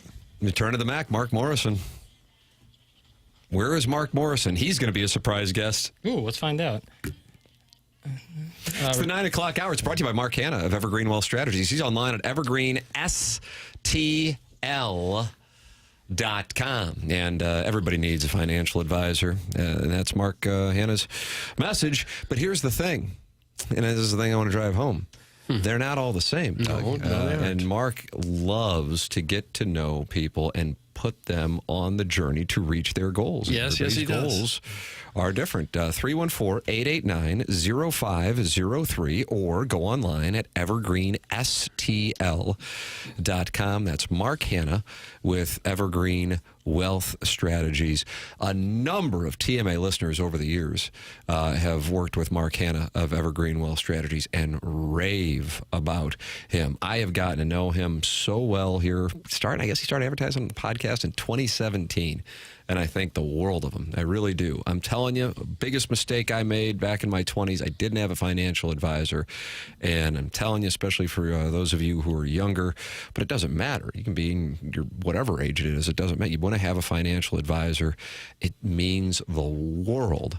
Mark Hanna, Evergreen Wealth Strategies, 314-889-0503 or go online at evergreenstl.com. That's Mark Hanna with Evergreen Wealth Strategies. He's a sponsor of the 9 o'clock hour. Design Air is the sponsor of the email of the day. That's coming up in our 10 o'clock hour. There you go. Want some information on Mark Morrison? Doug, I'd be interested. Sure. What is it? Really did well with Return of the Mac. He constantly gets it sampled. Rappers Chris Brown, G-Eazy sampled it. Post Malone and Roddy Ricch have sampled it. Burger King did a commercial with it, so he's really made a lot of money. Burger King used Return Not of the Mac. McDonald's. Burger King, well, he's a British gentleman. I'm sorry? Mark Morrison's British. So how does that matter? Burger King's a British company. But I thought What do you mean, Mac. what? Burger King is located in Miami, aren't they? But they're a British, American chain. My apologies. You thought Burger It's King headquartered in because of Miami, I think. Is it because of the crown? I thought they were British. Because of the crown. I thought they were British. God, what is going on? I thought they were British. Burger All right, King. never mind. You were a smart guy. That's a random. I am a smart guy. Why did you think it? I thought it was a Brit. I don't know. Doug's theory is because of the crown and the monarchy. Is that what it was? Well, that was part of it. Was it? Doug. Doug's disappointed. Right? I thought Burger King was a British company. My apologies. Random. Just Either like way. Dunkin' Donuts, they're out of Taiwan, aren't they? Funny. But I thought Return of the Mac, right? A Big Mac would be a good McDonald's. It's a good call. It's a good call. But they were having a Mac and Cheetos promotion at Burger King, and so it was Return of the Mac and Cheetos. Okay. Fetty Wap also sampled Return of the Mac. All right, so he's made a lot of money off that song. And he just bought a house in Palm Beach Gardens. Mark Morrison did? Yeah, in 2023. He's a ball striker. Burger King is not British. Go home now. Get some sleep. That's too fat to kayak. I don't know why I thought that. Chat. I thought it was a British company. No, headquarters in Silly Miami, me. Florida. Okay, all right. Wendy's started in Lithuania. I That's think. correct. Yeah, right? Pepper me. Now, Pepper me with your kisses. Arthur Treacher's Fish and Chips might have been a British company. Yeah, it's a but I don't better think it's play. around anymore. Zingers galore. My foot's asleep. Chick-fil-A, where'd they come out of, Jay? Maybe Australia? The South, I thought. Isn't that Georgia? Georgia. Big in Georgia. Burger. I just keep picturing the king and those commercials running around in Jackson watching that and thinking it's royalty. That king scared me as a kid. I didn't like that. Kind of clown-esque. I didn't like Ronald McDonald either, to be fair. Burger King, kind of a fading franchise. No offense. Kind of feels like it. You don't But hear yet much has about a it. monstrous advertising budget. Yeah, they used to. You don't see them much on anymore. No. Do you? There are commercials that if I hear the very beginning, I will immediately just turn it down as quick as I can, hit the mute button. Whopper. That damn song is one of them. Gone. It's really bad. He was huge during like the college football playoff. I felt like they were playing it nonstop, and you only had like, if you were watching on streaming, you only had like 8 commercials that were rotating. It was brutal. And about 5-ish years ago, I feel like it was in vogue for advertisers to utilize the alarm clock sound. Interesting. And I mean, strategically, I get it. It subconsciously catches people's attention, but holy crap, is it tilting? And so then I just made it my own personal policy. I won't do business with anybody who's using the alarm clock. Oh, is that right? Right. And considering my wealth, that hit them all hard. Yeah, I bet. You sent a real message Stock there. market felt it. I know that. Yeah. Well, yeah, the GDP of the UK and Burger King has felt it hard. I thought they were Couple British. of them gone dead by me. The one across from Galleria is gone. The one on South Lindbergh by Tesson Ferry, gone. I like a good Whopper. I do too. Well, I like their burgers and fries. Grilled. Is this Yola, Jackson? They're pretty wide. Like it's a wide burger. You know, it's like really flat as a pancake. The Whopper. It's real wide. Yeah. It's kind of off-putting. Whopper Wednesdays maybe used to have a good deal going. I think Hardee's is sort of a fading franchise locally, I think right? Burger King is actually better for you than the McDonald's. Oh, here we go. Oh my Here we God! go. What a The take. way they cook it. It's like charbroiled. It's better than the fried stuff. Jackson's just shaking you off now. I mean, if you're like, there's no hedging if you're going to go fast food. Like, if you're going to do it, do it. Like, I never get the people who are like, I'll get the burger wrapped in lettuce or something. I guess it's better for you. Jackson, but- where's Culver's? They started in Malaysia. Is that right? I like you that said the Culver's. pepper. You wanted to get peppered. No, yeah, batting practice. Let her rip.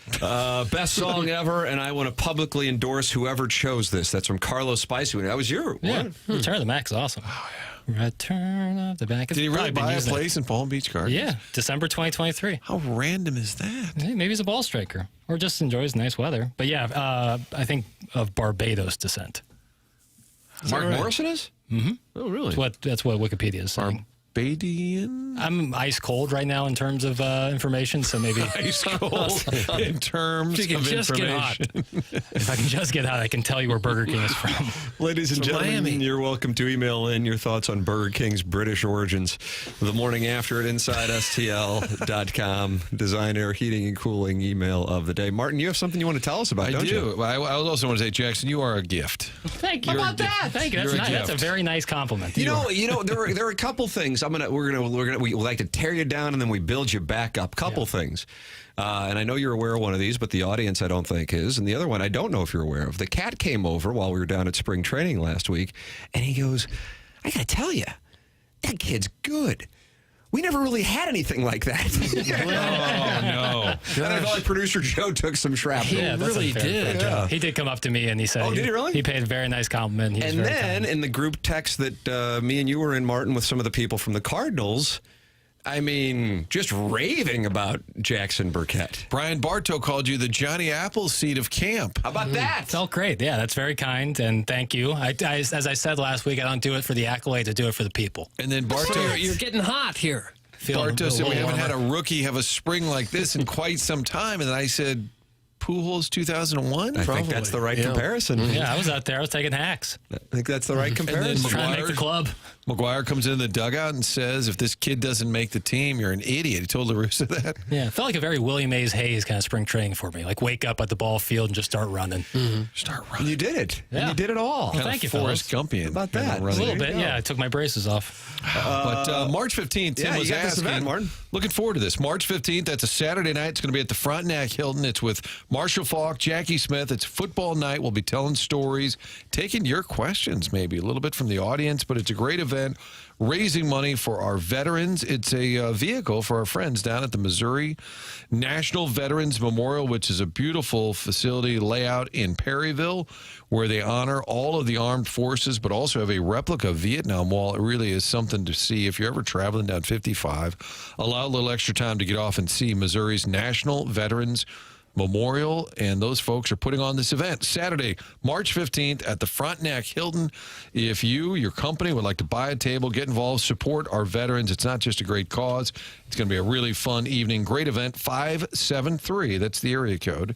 573-517 5132. That is the number to call to get your tickets for this great event. 573-517 Willie McGee, Steve Carlton. That's 5132. Ladies and gentlemen, Martin has to go on board, but Doug, Jackson, and myself will have a balloon party tribute 10 o'clock hour, plus the Design Air Heating and Cooling email today. We close out the Marcana Evergreen Wealth Strategies 9 o'clock hour. Martin, we shall see you tomorrow. Good luck with the onboarding. And we'll come back with TMA 101 ESPN, presented to you by Brown and Crouppen.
This is Action Jackson with a Sports Center update driven by Johnny Londoff Chevrolet and Johnny Londoff Autoplex. The Chicago Cubs are in agreement with free agent corner infielder Justin Turner on a one-year, $6 million contract, sources tell ESPN. Those in their Sports Center update driven by Johnny Londoff Chevrolet and Johnny Londoff Autoplex. CMOLondoff.com. Chevy, together we drive. Are you kidding me?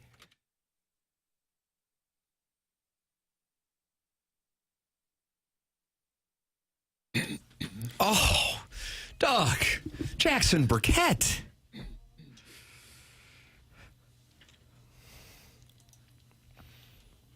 You might be having one of the greatest shows of your life, son. Oh, you think? Good about it. I mean, tell me this isn't the jam. Somebody try and look me in the eye and say it. This is the jam. Thank you. Ladies and gentlemen, it's TMA, and it's presented to you by Brown and Crouppen. Tim McKernan, Doug Vaughn, Jackson Burkett with you as Ralph Tresvant brings us back from commercial break for this 10 o'clock hour on a snowy Tuesday morning in the St. Louis metropolitan area. You're listening to 101 ESPN WXOS in St. Louis. Oh. No, we got to play some more. It sounds like you're not enjoying it as much as others might be. Fine. Ralph's good. Fine. Johnny Gill, Ralph Tresvant, Bobby Brown, Michael Bivens, Ronnie Bell. Okay. Or is it Ronnie DeVoe? I don't know. I like the name Michael Bell, Bivens. Ricky DeVoe. Michael Bivens here, and I'm running the show. Bell Biv DeVoe, now you know. Yo, Slick, Blow. 1990, I was playing in Mike Bush's Hoops Plus downtown. Oh, who are your teammates? I know Dr. Jack Neerman was on the team. Was Paul Crow on the team? I don't know. I'm asking. Well, you ask, and then I Big give man, you the answer. right? Paul Crow, big man. Dr. Jack Neerman played at the patron saint of the Peach Fuzz Mustache. Oh, really? Yeah. Very rarely does somebody have as much success at St. Gabriel's, and then unfortunately none of us ever make high school teams. What's you up guys with run that? Well, it's a strict system at St. Gabe's. And you yet know? they win every tournament ever played. And I think that's a year compliment to the later, they coaches. can't make a team anywhere. It's a unique system at St. Gabe's. So once you get to high school, it's like Pete Carell. Yeah, you're like a guy who comes from Krzyzewski. It's like I'm sorry, the brotherhood. I only know one way. A lot of backdoor cuts that just don't translate well to the high school game. That's right. No one cuts backdoor. Now, Doug, I know you don't like coffee. You don't drink it. I know I don't. I wish I did. Smells good. Looks good. I love it. I wonder if, like, in 100 years, they'll look back on people drinking coffee like we look back on Coca-Cola and the little ingredient that they had in there years ago. I don't think so. It changes. About every 2 years, coffee's bad for you, and then coffee's great for you, and then, no, you shouldn't drink too much coffee. And then, yeah, coffee drinkers live longer. If it's just black coffee, that's just bean water. So I love it. I look forward to it. For whatever reason, usually it's our 3-year-old crawling into bed with us. I'm on virtually no sleep. And so I went into the break room during the commercial break, and I saw we have this new coffee machine. And I know that there have been some issues with the new coffee machine. And my understanding is all you have to do is press the button, and then it comes out for you. Doug, I'm a simple man. You always say a meat and potatoes guy. Down to earth. Thank you. Mm-hmm. And so I drink my coffee black. That's all I need. And my understanding is Americano is black coffee. But then Jackson told me it's not. No, I was mistaken. I mean, it's just espresso and water, if I'm not mistaken. Hot water and espresso. How many times is this guy going to say mistaken? I don't know. It would taste like black coffee. All right, I'm going to enjoy a little sip right now. All right, Doug, you want to watch me enjoy? Okay, sure. Dairy on products. YouTube, what a treat for the ladies in the Central Corridor. I don't know if I've ever seen you drink sip. coffee, because you always drink it before you come in. Okay. How was it? Yeah, it's good. Oh, it's good. Okay. All right, good. Because I don't want any cream in my coffee. No. I can't keep this body tight and rewarding if I'm taking on superfluous caloric intake, Doug. Yeah. I see. Especially in the dairy world. Especially in the dairy world. And it's not great for You're not lactose intolerant, are you? No, but I didn't drink milk growing up, and it's my belief that if I would have, I'd be 6'3" and probably the governor right now. I don't know. Probably not. At least on the 6'3" part. You got a flatbed truck? You see how tall my brothers are, bro? And it's because they drank milk? I think so. So they drank milk and you did not? Yeah, we have like a placebo and we have an experiment. Oh, so they were running on you? Yeah. And it's like, now you have no hair and you're not as tall? That's exactly right. I'm the mess. I'm the genetic mistake. That might be my new name. Actually, I might do that as a stage name. Milk is the miracle ingredient to height and hair? That's right. And being pleasant and likable. Doug, when was the last time you had a glass of milk? Just a tall one. Oh, geez. It's been 25, 30 years or so. Probably. If I have a baked good, especially cake, I need a glass. Like, I won't have it without it. I have to have a glass of milk. No, right. If I have some sort of brownie or cake, which I have rarely, but I need. I got some problem with that. Don't say baked goods. Who are you, Mr. Entenmann? Entenmann himself, yeah. Yeah, I would need a glass of milk because it's the perfect thing to wash it down with. Otherwise, I'm not really drinking much milk. I also take coffee black. Don Pepe says, Tim, your body looks great to me. Concur. And I love to hear that. Concur. I would really Really like to hear that. Last night, for whatever reason, though, I put it to the test. I have no idea why, but I just wanted Steak and Shake. Nice. Oh, Steak on and a Shake. Monday. Just like, hey, let me fatten up for the slaughter right quick. That was a bold play. Lindbergh by 44. You went to that one? I could have, but I've heard tell that the one to go to is Webster. Oh, really? The Hampton one is the one I like going to. So I shot on over there. Yeah. And then I got myself a delicious treat. So I got to tell you, I enjoyed it. You shot on over there, kind of like how we used to bop on down to KC. That's right. Did you get a milkshake as well? No, I didn't do that. Well, when in Rome. I understand. But no regrets. Yeah. You pro or anti steak shake fry? Anti. Yeah, same. Weak. I like a thicker cut on my fry, bro. I'm a simple crinkle cut guy. That'll work for me. Yeah. You give me a steak fry like at Sportsman's Park, if they let me into Ladue for the day, I'm going to be very pleased. Yeah. Throw a little seasonings like that red hot riplet dust on there, like at Max. Oh, forget about it, huh? Rip fries. Those are outstanding. Why won't Steak and Shake change their fries? Everybody seems to dislike them. No, people really like those. The greasy little skinny it's little polarizing, but I think there's a strong hive for people. There's a strong hive. There's a strong... Speaking of the hive, I went there with my family on Saturday night. Oh, nice. Wing? Oh, you better believe it. Yeah, good wing. Is that the one here on Ballas? Yeah. Yeah. That's a pretty good place. My son had a basketball game in the neighborhood. Yeah. And my wife wanted to go there. Oh, God bless her, huh? That's an Obie Clark's vehicle, right? It's an Obie Clark's vehicle. That is correct. Yeah, the wings that they translate, they're great. God, I like a chicken wing. Let me tell you what I'll let everybody in on this. Okay. And I rarely let people behind the curtain. You're a very private person. The dirty wings, and then they've got these seasoned fries, and I don't know what the seasoning, but forget about it. Now, what's that sound? Is that you slurping up the fries? That's correct. That's the catsup. I think that's Charlie.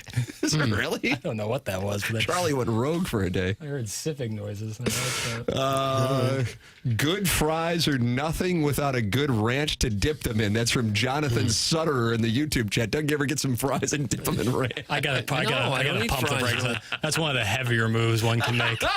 The ranch dressing obsession. That's one of the heavier moves a gentleman can make. Sweet potato fries are much better for you. I like a sweet potato Martin fry. would jump all over you for bringing that up. I do like sweet potato fries. They're good. Yeah. But dipping everything in ranch, it's just, it doesn't, it's a weird American You said it's a heavier move? Yeah. I mean, if you're having French fries, you're certainly not trying to shave down, tighten up.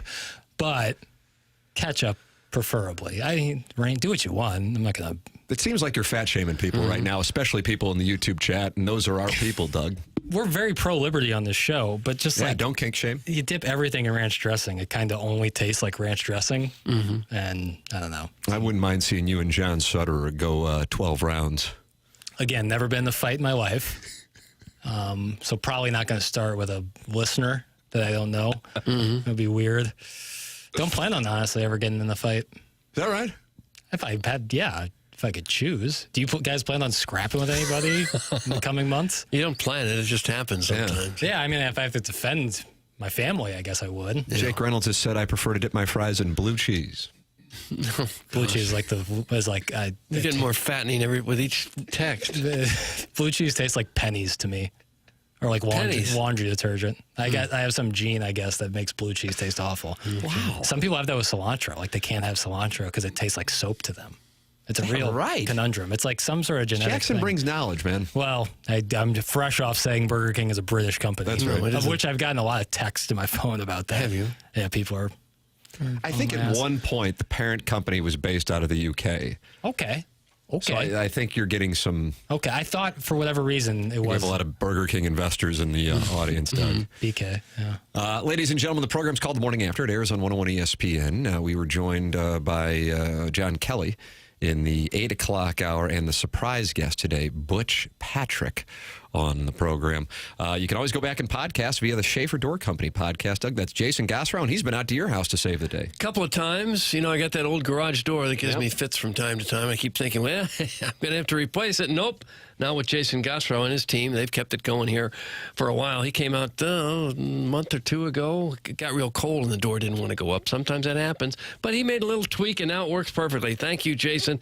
And thank you, the team at Schaefer Door Company. That's Schaefer, SCHAEFER. Schaefer, only one F. There's a couple other companies in town that have Schaefer in their name, but this is a 1F Schaefer.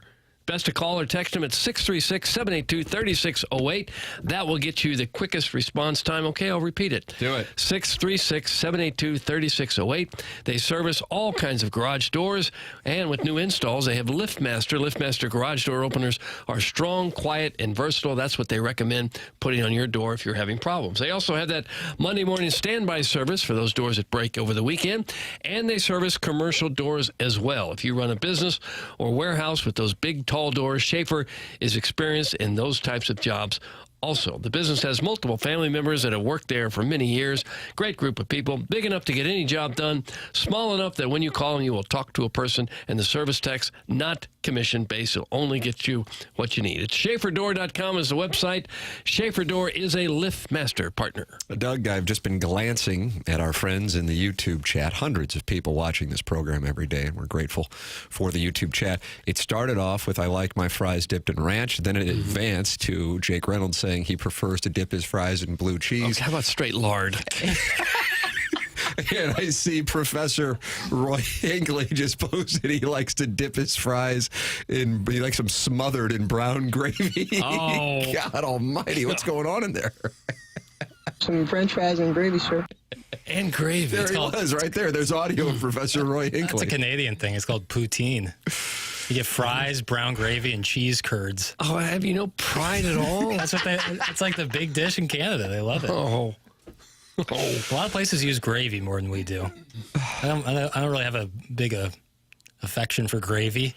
They're asking if we've been to Small's Sliders. Small's Sliders. There's been a line out the door since they opened. I don't even know anything about that. Where is that? I don't know. Let's find out. Small's Sliders. Yola. Yeah. Well, I'm going to take a sip of my Americano, which I just call black. It's in Bridgeton. All right. Apparently lying out the door, Jackson. I'd be interested in try. I like a slider. It kind of looks like a nicer White Castle. No offense to our friends. Wow. Guess White Castle won't be advertising anytime soon. How many do you get? I love White Castle. If you need a full lunch. Save it now. How many sliders are you ordering? Full lunch? Yeah, you're hungry for lunch. 4-pack. Four sliders. 4 sliders and some crinkle cuts, please. I like that you're polite when you ask for crinkle cuts. Ideally. Yeah, I try to reciprocate good energy. I once went to that White Castle by Busch Stadium in Channel 4, ordered 8 cheese castles with cheese fries. You feel good about yourself? Cheese fries? I had them all eaten before I got to Channel 4, and it was like 2 blocks away. Oh, God, you ate all of them? I was lucky to survive the afternoon. I ate all of them. You feel it when you have White Castle. It's not like... But you're like, I did it. Yeah, you're like Rocky on top of the steps afterwards. So what was I doing? Some things you like feel like 3 or 4 hours after, you're like, boy, I'm paying for this. Almost immediately afterwards with White Castle, you're like, oh, God, I'm in for some hell. But it's great. It tastes great going down. It does. It really does. Gosh, does it ever. Live read. Ladies and gentlemen, email in your thoughts on the fries and dripping them in gravy. Or cheese. Or ranch. The Morning After at InsideSTL.com. The program is called The Morning After. It's presented to you by Brown and Croup, and this is 101 ESPN.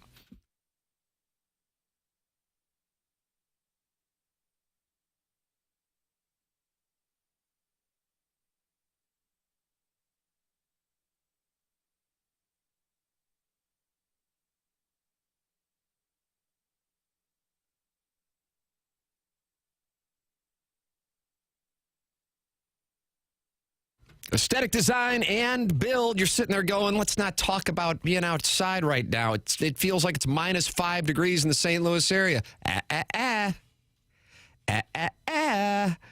You take care of it now with Dan and his team at the showroom in Chesterfield Valley or online at aestheticdesignandbuild.com. And it's game theory season here because everybody else is going, I'm not going to mess with outside right now. You have the advantage because they're going to be able to build when it warms up just a little bit, and then when it warms up to be outside, your place is ready to go. They do custom work. I've been out to that showroom, and I've had them to my home, so I can speak to this firsthand. It's aestheticdesignandbuild.com, and I just find that thinking about things that are warm and outside puts me in a good place. And I think, okay, this stuff's almost over. We're going to be able to go outside and enjoy things again outdoors. because aestheticdesignandbuild.com can put you in that mind space, and you're working with a company that's been doing it in St. Louis for over 30 years. It's aestheticdesignandbuild.com, or you can call them at 636-532-5008 and let them know I sent you their way.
Oh, yes, Bill. sir. This one's for Doug. Biggest show of Jackson's career? Could well be. But top 5. On the heels of Brian Bartow of the Cardinals saying you've had the best spring in the last quarter century down in Jupiter? Yeah, it's easy for folks to start feeling themselves after moments like this. I keep my head down, keep grinding. How do you stay humble? I take one look in either the text line or the YouTube chat. It usually does it. Just never get too high, too low kind of thing. Okay. It won't be easy. Money starts to roll in, and ladies are all over you. Is that what's coming next? Yeah, should be. All right. Doug, I got this email here, and I thought I was getting ready to delete it because I thought it was spam. Mm-hmm. Hello. Yesterday, I was scrolling through my Apple News feed and came across an article from some publication I'd never heard of. The article was quite mean towards Kelly Hall Stafford. My last name is Hall. I had a love interest in the town of Stafford, and I believe there to be mean stuff being said about me out there in the world, and it got my attention. Kelly is going to make her own choices. My unsolicited advice is for her to get a real job and place for podcasts that has her letting it all hang out in front of a gazillion strangers, not all of whom may wish us well. Thanks. Oh, okay. You got that in an email or a text? How'd you get that? It was an email sent to me here at, just now. At my email address, the one I usually give out to Friends of the Feather, McKernan at InsideSTL.com. But then I also have the one that connects via the TMA STL app, which is brought to you by Dobbs Tire and Auto Centers. Okay. And that's tim.mckernan at tmastl.com, and that's where that was sent to me. Is that in reference to Matt Stafford's wife? Yeah. And that's been a hot topic on this show. It often is. I know the Rams are a little, as the reports coming out, is that they're a little tired of Kelly Stafford just letting things rip on her podcast. About So this is timely. Certainly. I read some about it. What's going on the podcast? Why was I sent it? Well, we won't even worry about that. No. I remember once she was complaining that Matt had to be on the silent count at home. I remember that being a point of contention. At home? Right, well, because there are not many Rams fans there. Oh. I think I sent it maybe in one of the PM links. It sounds like something I would do. Yeah, Rams tiring of Matthew Stafford and wife Kelly saying things publicly. That was from reported by Colin Coward. And this was sent in last night's?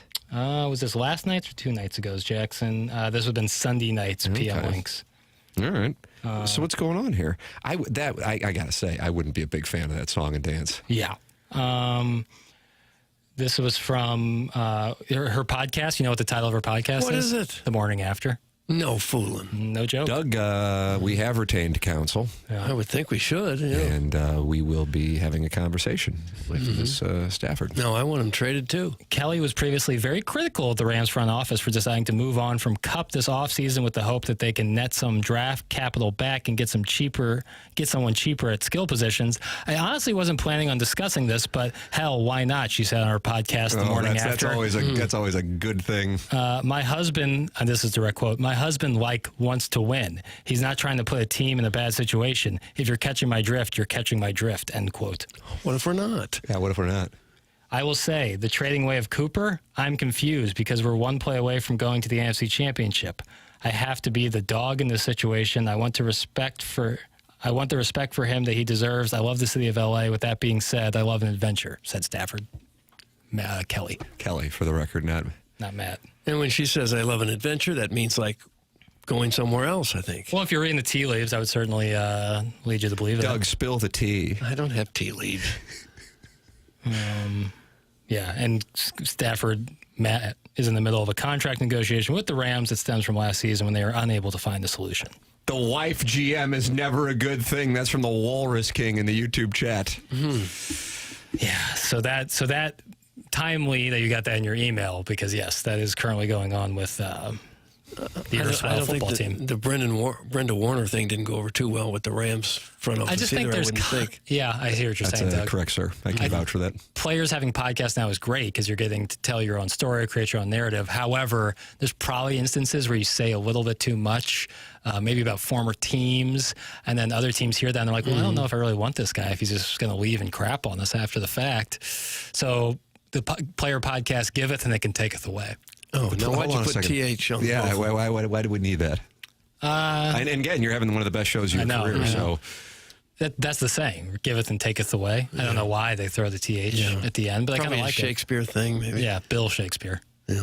You think he put gravy on his french fries? Doubtful. When was french fries invented? Oh. Probably in France. Good question. My God, cut up the Adderall. Well, I'm trying to see if he would have been able to enjoy a french fry in his day. Probably not. So at 10:27 here on 101 ESPN, our producer is stopping the program to look to see if William Shakespeare ate French fries. Yeah. I mean, if you guys got something else, feel free. You know. Well, you told me you had a wonderful question. I do. Let's get into it. I wouldn't think they would have used a lot of frying oil back then. Why not? Well, because it was a big hassle. How'd they cook? Probably fairly simple, right? Farm to table type stuff. I'm half listening to you. Let's run it. You don't care what I'm even saying. Okay. He voiced, I'm half listening to you. Well, I was trying to find my question. With this quote-unquote transition state of the Cardinals, do you think there's an unofficial race to become the face of the franchise between the young guys? Also, do you think establishing a face this season, regardless of the team's record, would be beneficial to turning public opinion on the Redbirds into a more positive light? Doug, do you mind if I ask a question in response to the question? No, that's fine. I don't really follow the first question. I'm not mocking it. I want to answer it and give the audience the gift that is my brain, but I don't understand the question. Do you see this season, 2025, as an opportunity for a race for establishing a new face of the franchise? I just don't understand race in there. Like, are you asking, do the Cardinals want to have, or is there a guy on the team who wants to become the face? That's what I'm asking. I don't follow. From the Cardinals' perspective, do you think establishing a face of the franchise this season would be a goal of theirs, in a way? Well, sure. All right. And do you think can't really do much more with that? I don't think they think about it much. It's like when I asked Mozeliak if the Bregman thing was impacting the Arenado thing, and he said, "You think?" I think that's something that has to happen organically. Right. If a guy has a big, huge year, suddenly he might become the face of the franchise. It can happen plan organically. those out. But you also can promote certain players more than other players if they are getting hot, and that's a person you'd want to be the face of the franchise. You know. Doug just dunked on you with his facial expression. No, I didn't mean to. The question spigot might be shut down. What was the second part of that question? Because I felt like the second part was better, which isn't necessarily a compliment. Thank you. Do you think establishing a face, regardless of the team's record, would be beneficial to turning public opinion on the Redbirds into a more positive light? I think... I don't know, Doug, if you get the emails and the DMs that Jackson's shaking. What's that? You should look at your phone, Tim. Jeremy Rutherford sent us a very funny picture. It's the royal. I can't get online. That's what Doug and I have been talking about here for the last half hour. It's the royal family and then the Burger King guy on the right. The Captain Jeremy Rutherford. Yeah. But I got so many messages, and I feel like this sounds like a Mike Greenberg prisoner of the moment kind of thing, or even when I was out, the limited amount I was out and about this weekend on last week's shows, and such a constant thread was, I went into last week's shows just excited for you nitwits to be back down in Jupiter, Florida, but I couldn't help but finding myself liking John Mozeliak and liking Ali Marmol and liking the young players. And that just all happened organically. It wasn't like, all right, we'll go down there and we'll make them, likable. That wasn't it. So what I think that tells you is that there is an appetite for lack of a better term, a reunion between the fan base and the organization. And it really can't happen with John Mozeliak unless the team goes off this year. And by that, I mean, has a monster year, and people didn't, of course, see it coming. Their win total in Las Vegas is 76.5. But Ali Marmol, certainly. And him just coming, I mean, Mozeliak came back 2 straight days after his first appearance on the show. And then Marmol came back after looking at the box score from June 6th that he saw in the YouTube chat where somebody was critical of his move with Kittredge and Romero. And he goes, it was June 7th, by the way, so he was having fun with it. But then the young players, some guys who I bet people probably couldn't pick out of a lineup. Right. You're like, okay, these are good guys. They're humble. You can tell they're hungry. And weirdly, usually the hockey players kind of have that mentality. And right now in 2025 here in St. Louis, the Cardinals have more of the hockey player core mentality than the hockey players do. And by that, I mean like youthful and excited and I think they unintentionally, just by being themselves, kind of won people over last week. So you can't just be likable and suck. You have to perform. But if one of those guys can emerge, like a McGreevy could become, I don't know. I mean, he was obviously a prized pick, and it hasn't necessarily led to much yet. He had his major league debut last year, and he killed it. But a guy like that, and certainly a guy like Mason Wynn is primed to be in that. But what has to happen is not just a guy performing, then the team gets going, and then people go, look at these young Cardinals. Here they go. I mean, they have one of the youngest average ages in baseball, even with Arenado and Gray being part of the team. So I think that can get people on board.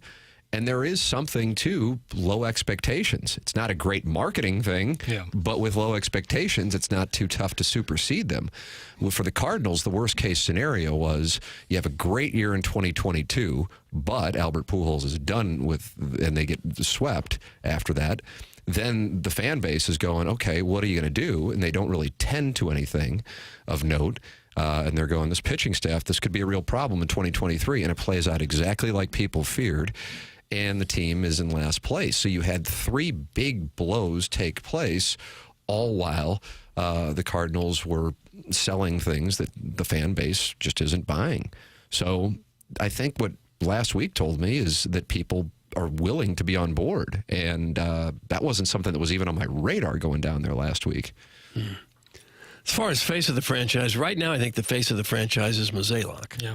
And everybody, probably including him, would prefer that be somebody else, but would prefer it be a player, somebody to take off and become one of the top players in the league. Right. I don't know who that's going to be. I guess Wynn might have the best shot of everybody. I would say he does, but it could also be like a couple of faces, you know? Like for a good long while, Yadi and Waino were the faces of the franchise. Matt Holliday also in there. And it could be Walker, Wynn, Donovan, Victor Scott could be in there. Like, you could have a really cool young core that people could get behind if there is some traction. You're right, Tim. Winning needs to be a part of that. Right. But what I'm saying in addition to that is there are some personalities there, sure. and that always helps marketability. So I'm intrigued to see, because last week was just kind of an eye-opening thing, not necessarily for us. That was our 16th time being down there. But the response from the fan base to those guys, and specifically Marmol and Mozeliak, but also the young guys. And I don't know how many times I opened up an email or a DM going, okay, I don't know how, but they wrote me back in after listening to them, and I wish Mozeliak and Marmol would show that personality more often. Had people affiliated with the team saying that, much less listeners and fans. So, yeah, the hunger for that love between the organization and the fan base to restart is there, and a young core with some personality that starts to play exciting baseball. I think an example would be, I mean, it's an outlier because they have the Cy Young winner, but they weren't talking playoffs in Detroit at the trade deadline last year. No. And then they go off, and people, I mean, everybody in Detroit's all fired up about it, and hell, they're in the mix for Alex Bregman up until the end. That can happen. So it would be wonderful if it happened, and I think it shows people are hungry for it, and even if they're not high on John Mozeliak or Ali Marmol, they certainly are willing to emotionally invest if they see reason to do so. Your thoughts are welcome by texting in, Air Comfort Service text line 314-399-9646, and you can email in as well. We'll have that coming your way on the Stiefel dossier. Tim McKernan, Doug Vaughn, Jackson Burkett with you. This is TMA, presented to you by Brown and Crouppen on 101 ESPN.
What's this warm garbage?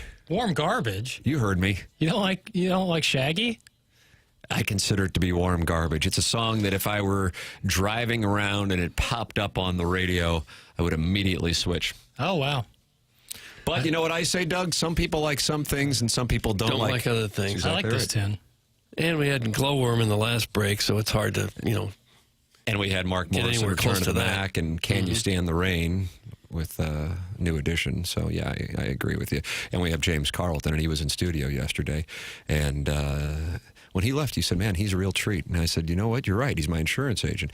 And you can make him your insurance agent by going online at carltoninsurance.net or call 314-961-4800. I'll say it again because I said it fast. 314-961-4800. And I can tell you this. Somebody with James Carlton's office is going to answer right away. It's not going to go to voicemail. You're not going to send an email and not hear back for a couple of days. That's not the way that it works. I think for most people, you kind of inherit your insurance agent, whether it be from family or your friend gets into it, and then it's awkward because you don't want to have to part ways. Hey, I understand that. Maybe I'll set up a little business where I fire people for you. Oh, why? Like what George Clooney did in Up in the Air. Maybe I can get that going with people's insurance agents and then moving them all to James Carlton. I'm happy to have those conversations. Because you have a responsibility to yourself and to your family to put them with the best, and the best is James Carlton. 314-961-4800. Go online at carltoninsurance.net. If your insurance costs a leg and an arm, call James Carlton, State Farm. We have the Design Air Heating and Cooling email of the day coming up. Jackson, you're over there busy as the tiniest of little beavers. Helping Kurt with the filtering process as he's not here. He can obviously do it remotely, and he's doing so, helping me out big time. Yeah, he's still helping out, doing so he's show in notes. bed with a thermometer in his mouth? Yeah. Something like that one. That was hot pad on his... Yeah, and filtering emails. Press. Yeah, like one with the big knob on the top. That chairman, we don't really have anybody on this dais that misses time. You know what I mean? Super it rarely. happens. Yeah, super rarely. But that's a good trait. Yeah, when I was starting out, and I missed time all the time, and that's because I just didn't sleep right. Right. Oof. Yeah, you don't want that. No, Doug's got sleep. like the Lou Gehrig-like streak. Oh, yeah. If there's going to be broadcasting to be done, Doug will be here. You love the exposure. But I did miss like 3 months there at one chunk. You'd still call in, though. Yeah, you were doing it from the home office. Oh, well, not for a while. Well, it's because the siren songs of journalism, you heed the call. Right. And it never leaves you. Right. Once you're bitten by the virus never leaves your body. The virus. Mm-hmm. And you were bitten in Rochester? That's where you first got the plague? Mm-hmm. It's Minnesota-based. The Wilmore Park bathroom attendant says KG has a rectal thermometer, and he's laying on his stomach to do the laptop stuff. So I guess he is with Chairman Kurt. That's a choice. Now that the oral thermometer is so popular and effective, or even the one where you swipe across your head, if you're doing it rectally, you're really making a choice. They don't even do that anymore, do they? I think for babies only. I don't know. They just digitally usually just hold it up to your forehead or something. No. Yeah. Yeah, but for like prep in the San Fernando Valley. Who thought it was a good idea to get your temperature taken rectally? Clip that off. It's also a bad idea. Who is a twisted soul? Because it's mercury in those old ones, right? And if that were to break, not only would the shards of glass be a real problem, but then you'd have mercury, toxic shock or something. But it would be the same thing for putting it in your mouth, under your tongue. Yeah, but at least, you can swallow it. How's that any better? It's not. It's not. Yeah. Maybe that's why they stopped doing it that way and not digital is digitally the move. only. Yeah. Digital oral is the move. Clip that off also. Figures as such. No. That's an L for Tim. That's from the 314. So many different things to choose from, but what is the 314 talking about? It wasn't me take. Not liking the song? I'm going to stand by that take. Hey, listen, we're pro-liberty on this show. Anti-kink shaming. Anti-kink shaming. Well, I'm not there. And we're not results-oriented. That's exactly right. So the fact that it's a chart-topping hit doesn't matter. If you don't like the song, you don't like the song. God bless. I'm a big fan. Mm-hmm. Okay. Well, I'm a big fan of Seth Goldcamp. Yeah, and a lot of people would be. Right now, I got it at 10 degrees in St. Louis. Feels like -4. So your furnace is cranking out that warm air. It better be. Otherwise, you know who to call. That would be the fine folks at Design Air Heating and Cooling and Seth Goldcamp. He and his family have served over 10,000 customers since 1904. It's a fourth-generation St. Louis business. And if you have problems with your furnace, you need help immediately now. And Seth and his team can get right out there. That's one of the things they do best. They're best known for their honesty and going above and beyond the call of duty, and they will never try to upsell you. They know that you don't want to buy a whole new furnace if you don't have to, and usually you don't have to. They can get in there with their technicians, many of whom have been with them for more than 20 years now, and they'll get it fixed up toot sweet. They take their reputation very seriously. Their website, easy to navigate with convenience of online scheduling now. So for all of your heating and cooling needs, you know who to choose. That would be Design Air Heating and Cooling. And the website is Design Air with an E at the end of it, designairservice.com. Yeah, and that's the sponsor of the email of the day, which is coming your way next. And, we got a great battle here. The YouTube chat has made his presence known. I should say their presence known. I don't know the YouTube chat's gender. Probably a woman. That's the thing. I mean, so far this month, this year, we've had one Design Air Heating and Cooling Email of the Month winner, and it was a woman, the self-made stay-at-home Ladue mom, who is choosing to take this month off. But I think she's in St. Bart's during February historically. Right? Yeah, historically, that's where she goes with the monogramming business. Buck Swope is tied with the JV golf coach, and the YouTube chat is one back. And, Doug, we only have 8 more email of the day opportunities here for the month of February. So, it's coming down the stretch here. Send yours in the morning after at InsideSTL.com. Comes right next. This is TMA, presented to you by Brown and Crouppen on 101 ESPN and the TMA STL YouTube channel.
This is Action Jackson with a Sports Center update driven by Johnny Londoff Chevrolet and Johnny Londoff Autoplex. USA is taking on Canada, Four Nations face-off final, and you can catch it right here on 101 ESPN on Thursday. Pre-game at 6 p.m., puck drop at 7 p.m. right here on 101 ESPN. That was another Sports Center update driven by Johnny Londoff Chevrolet and Johnny Londoff Autoplex. See them at Londoff.com. Chevy, together we drive. Are you kidding me?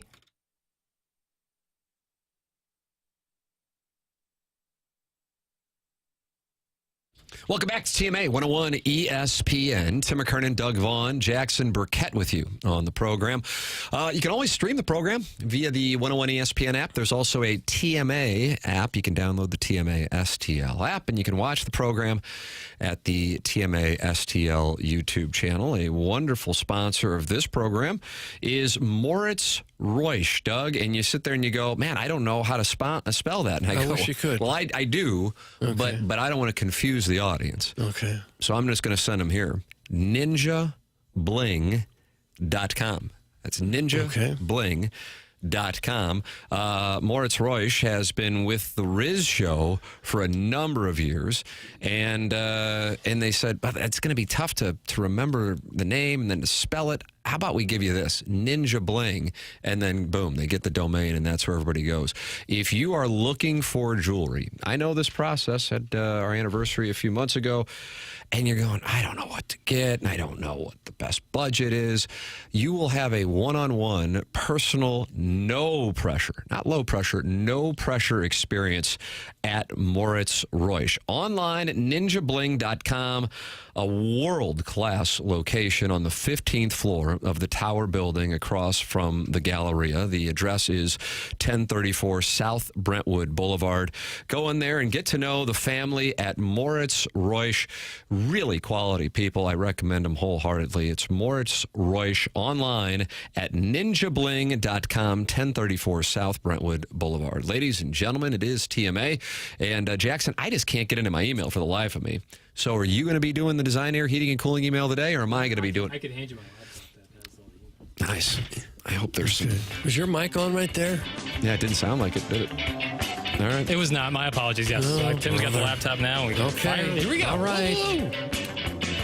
Keep in mind, Doug, Buck Swope and JV golf coach tied. The YouTube chat is one back. So this is a fun month. Kind of like self-made stay-at-home Ledoux mom. Having the big month. I got to turn but you got this thing dark here, baby. Dim. Oh, you do dim it down? Yeah, battery saving. I was almost about to bring out my readers, Doug, and I look like a cute little dime piece in my readers. Yeah, I bet you do. Oh, he's short and bald with a lopsided skull and readers? Ooh, where can I find more of him? Maybe you can get some braces, too.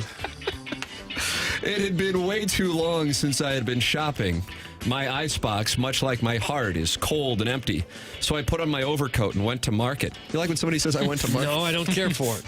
I had the standard shopping list, nothing too crazy. Smoked sturgeon, some furnace filters, and other odds and ends. But what I really needed was sausage casings, an S-ton of them. So the meat counter I went.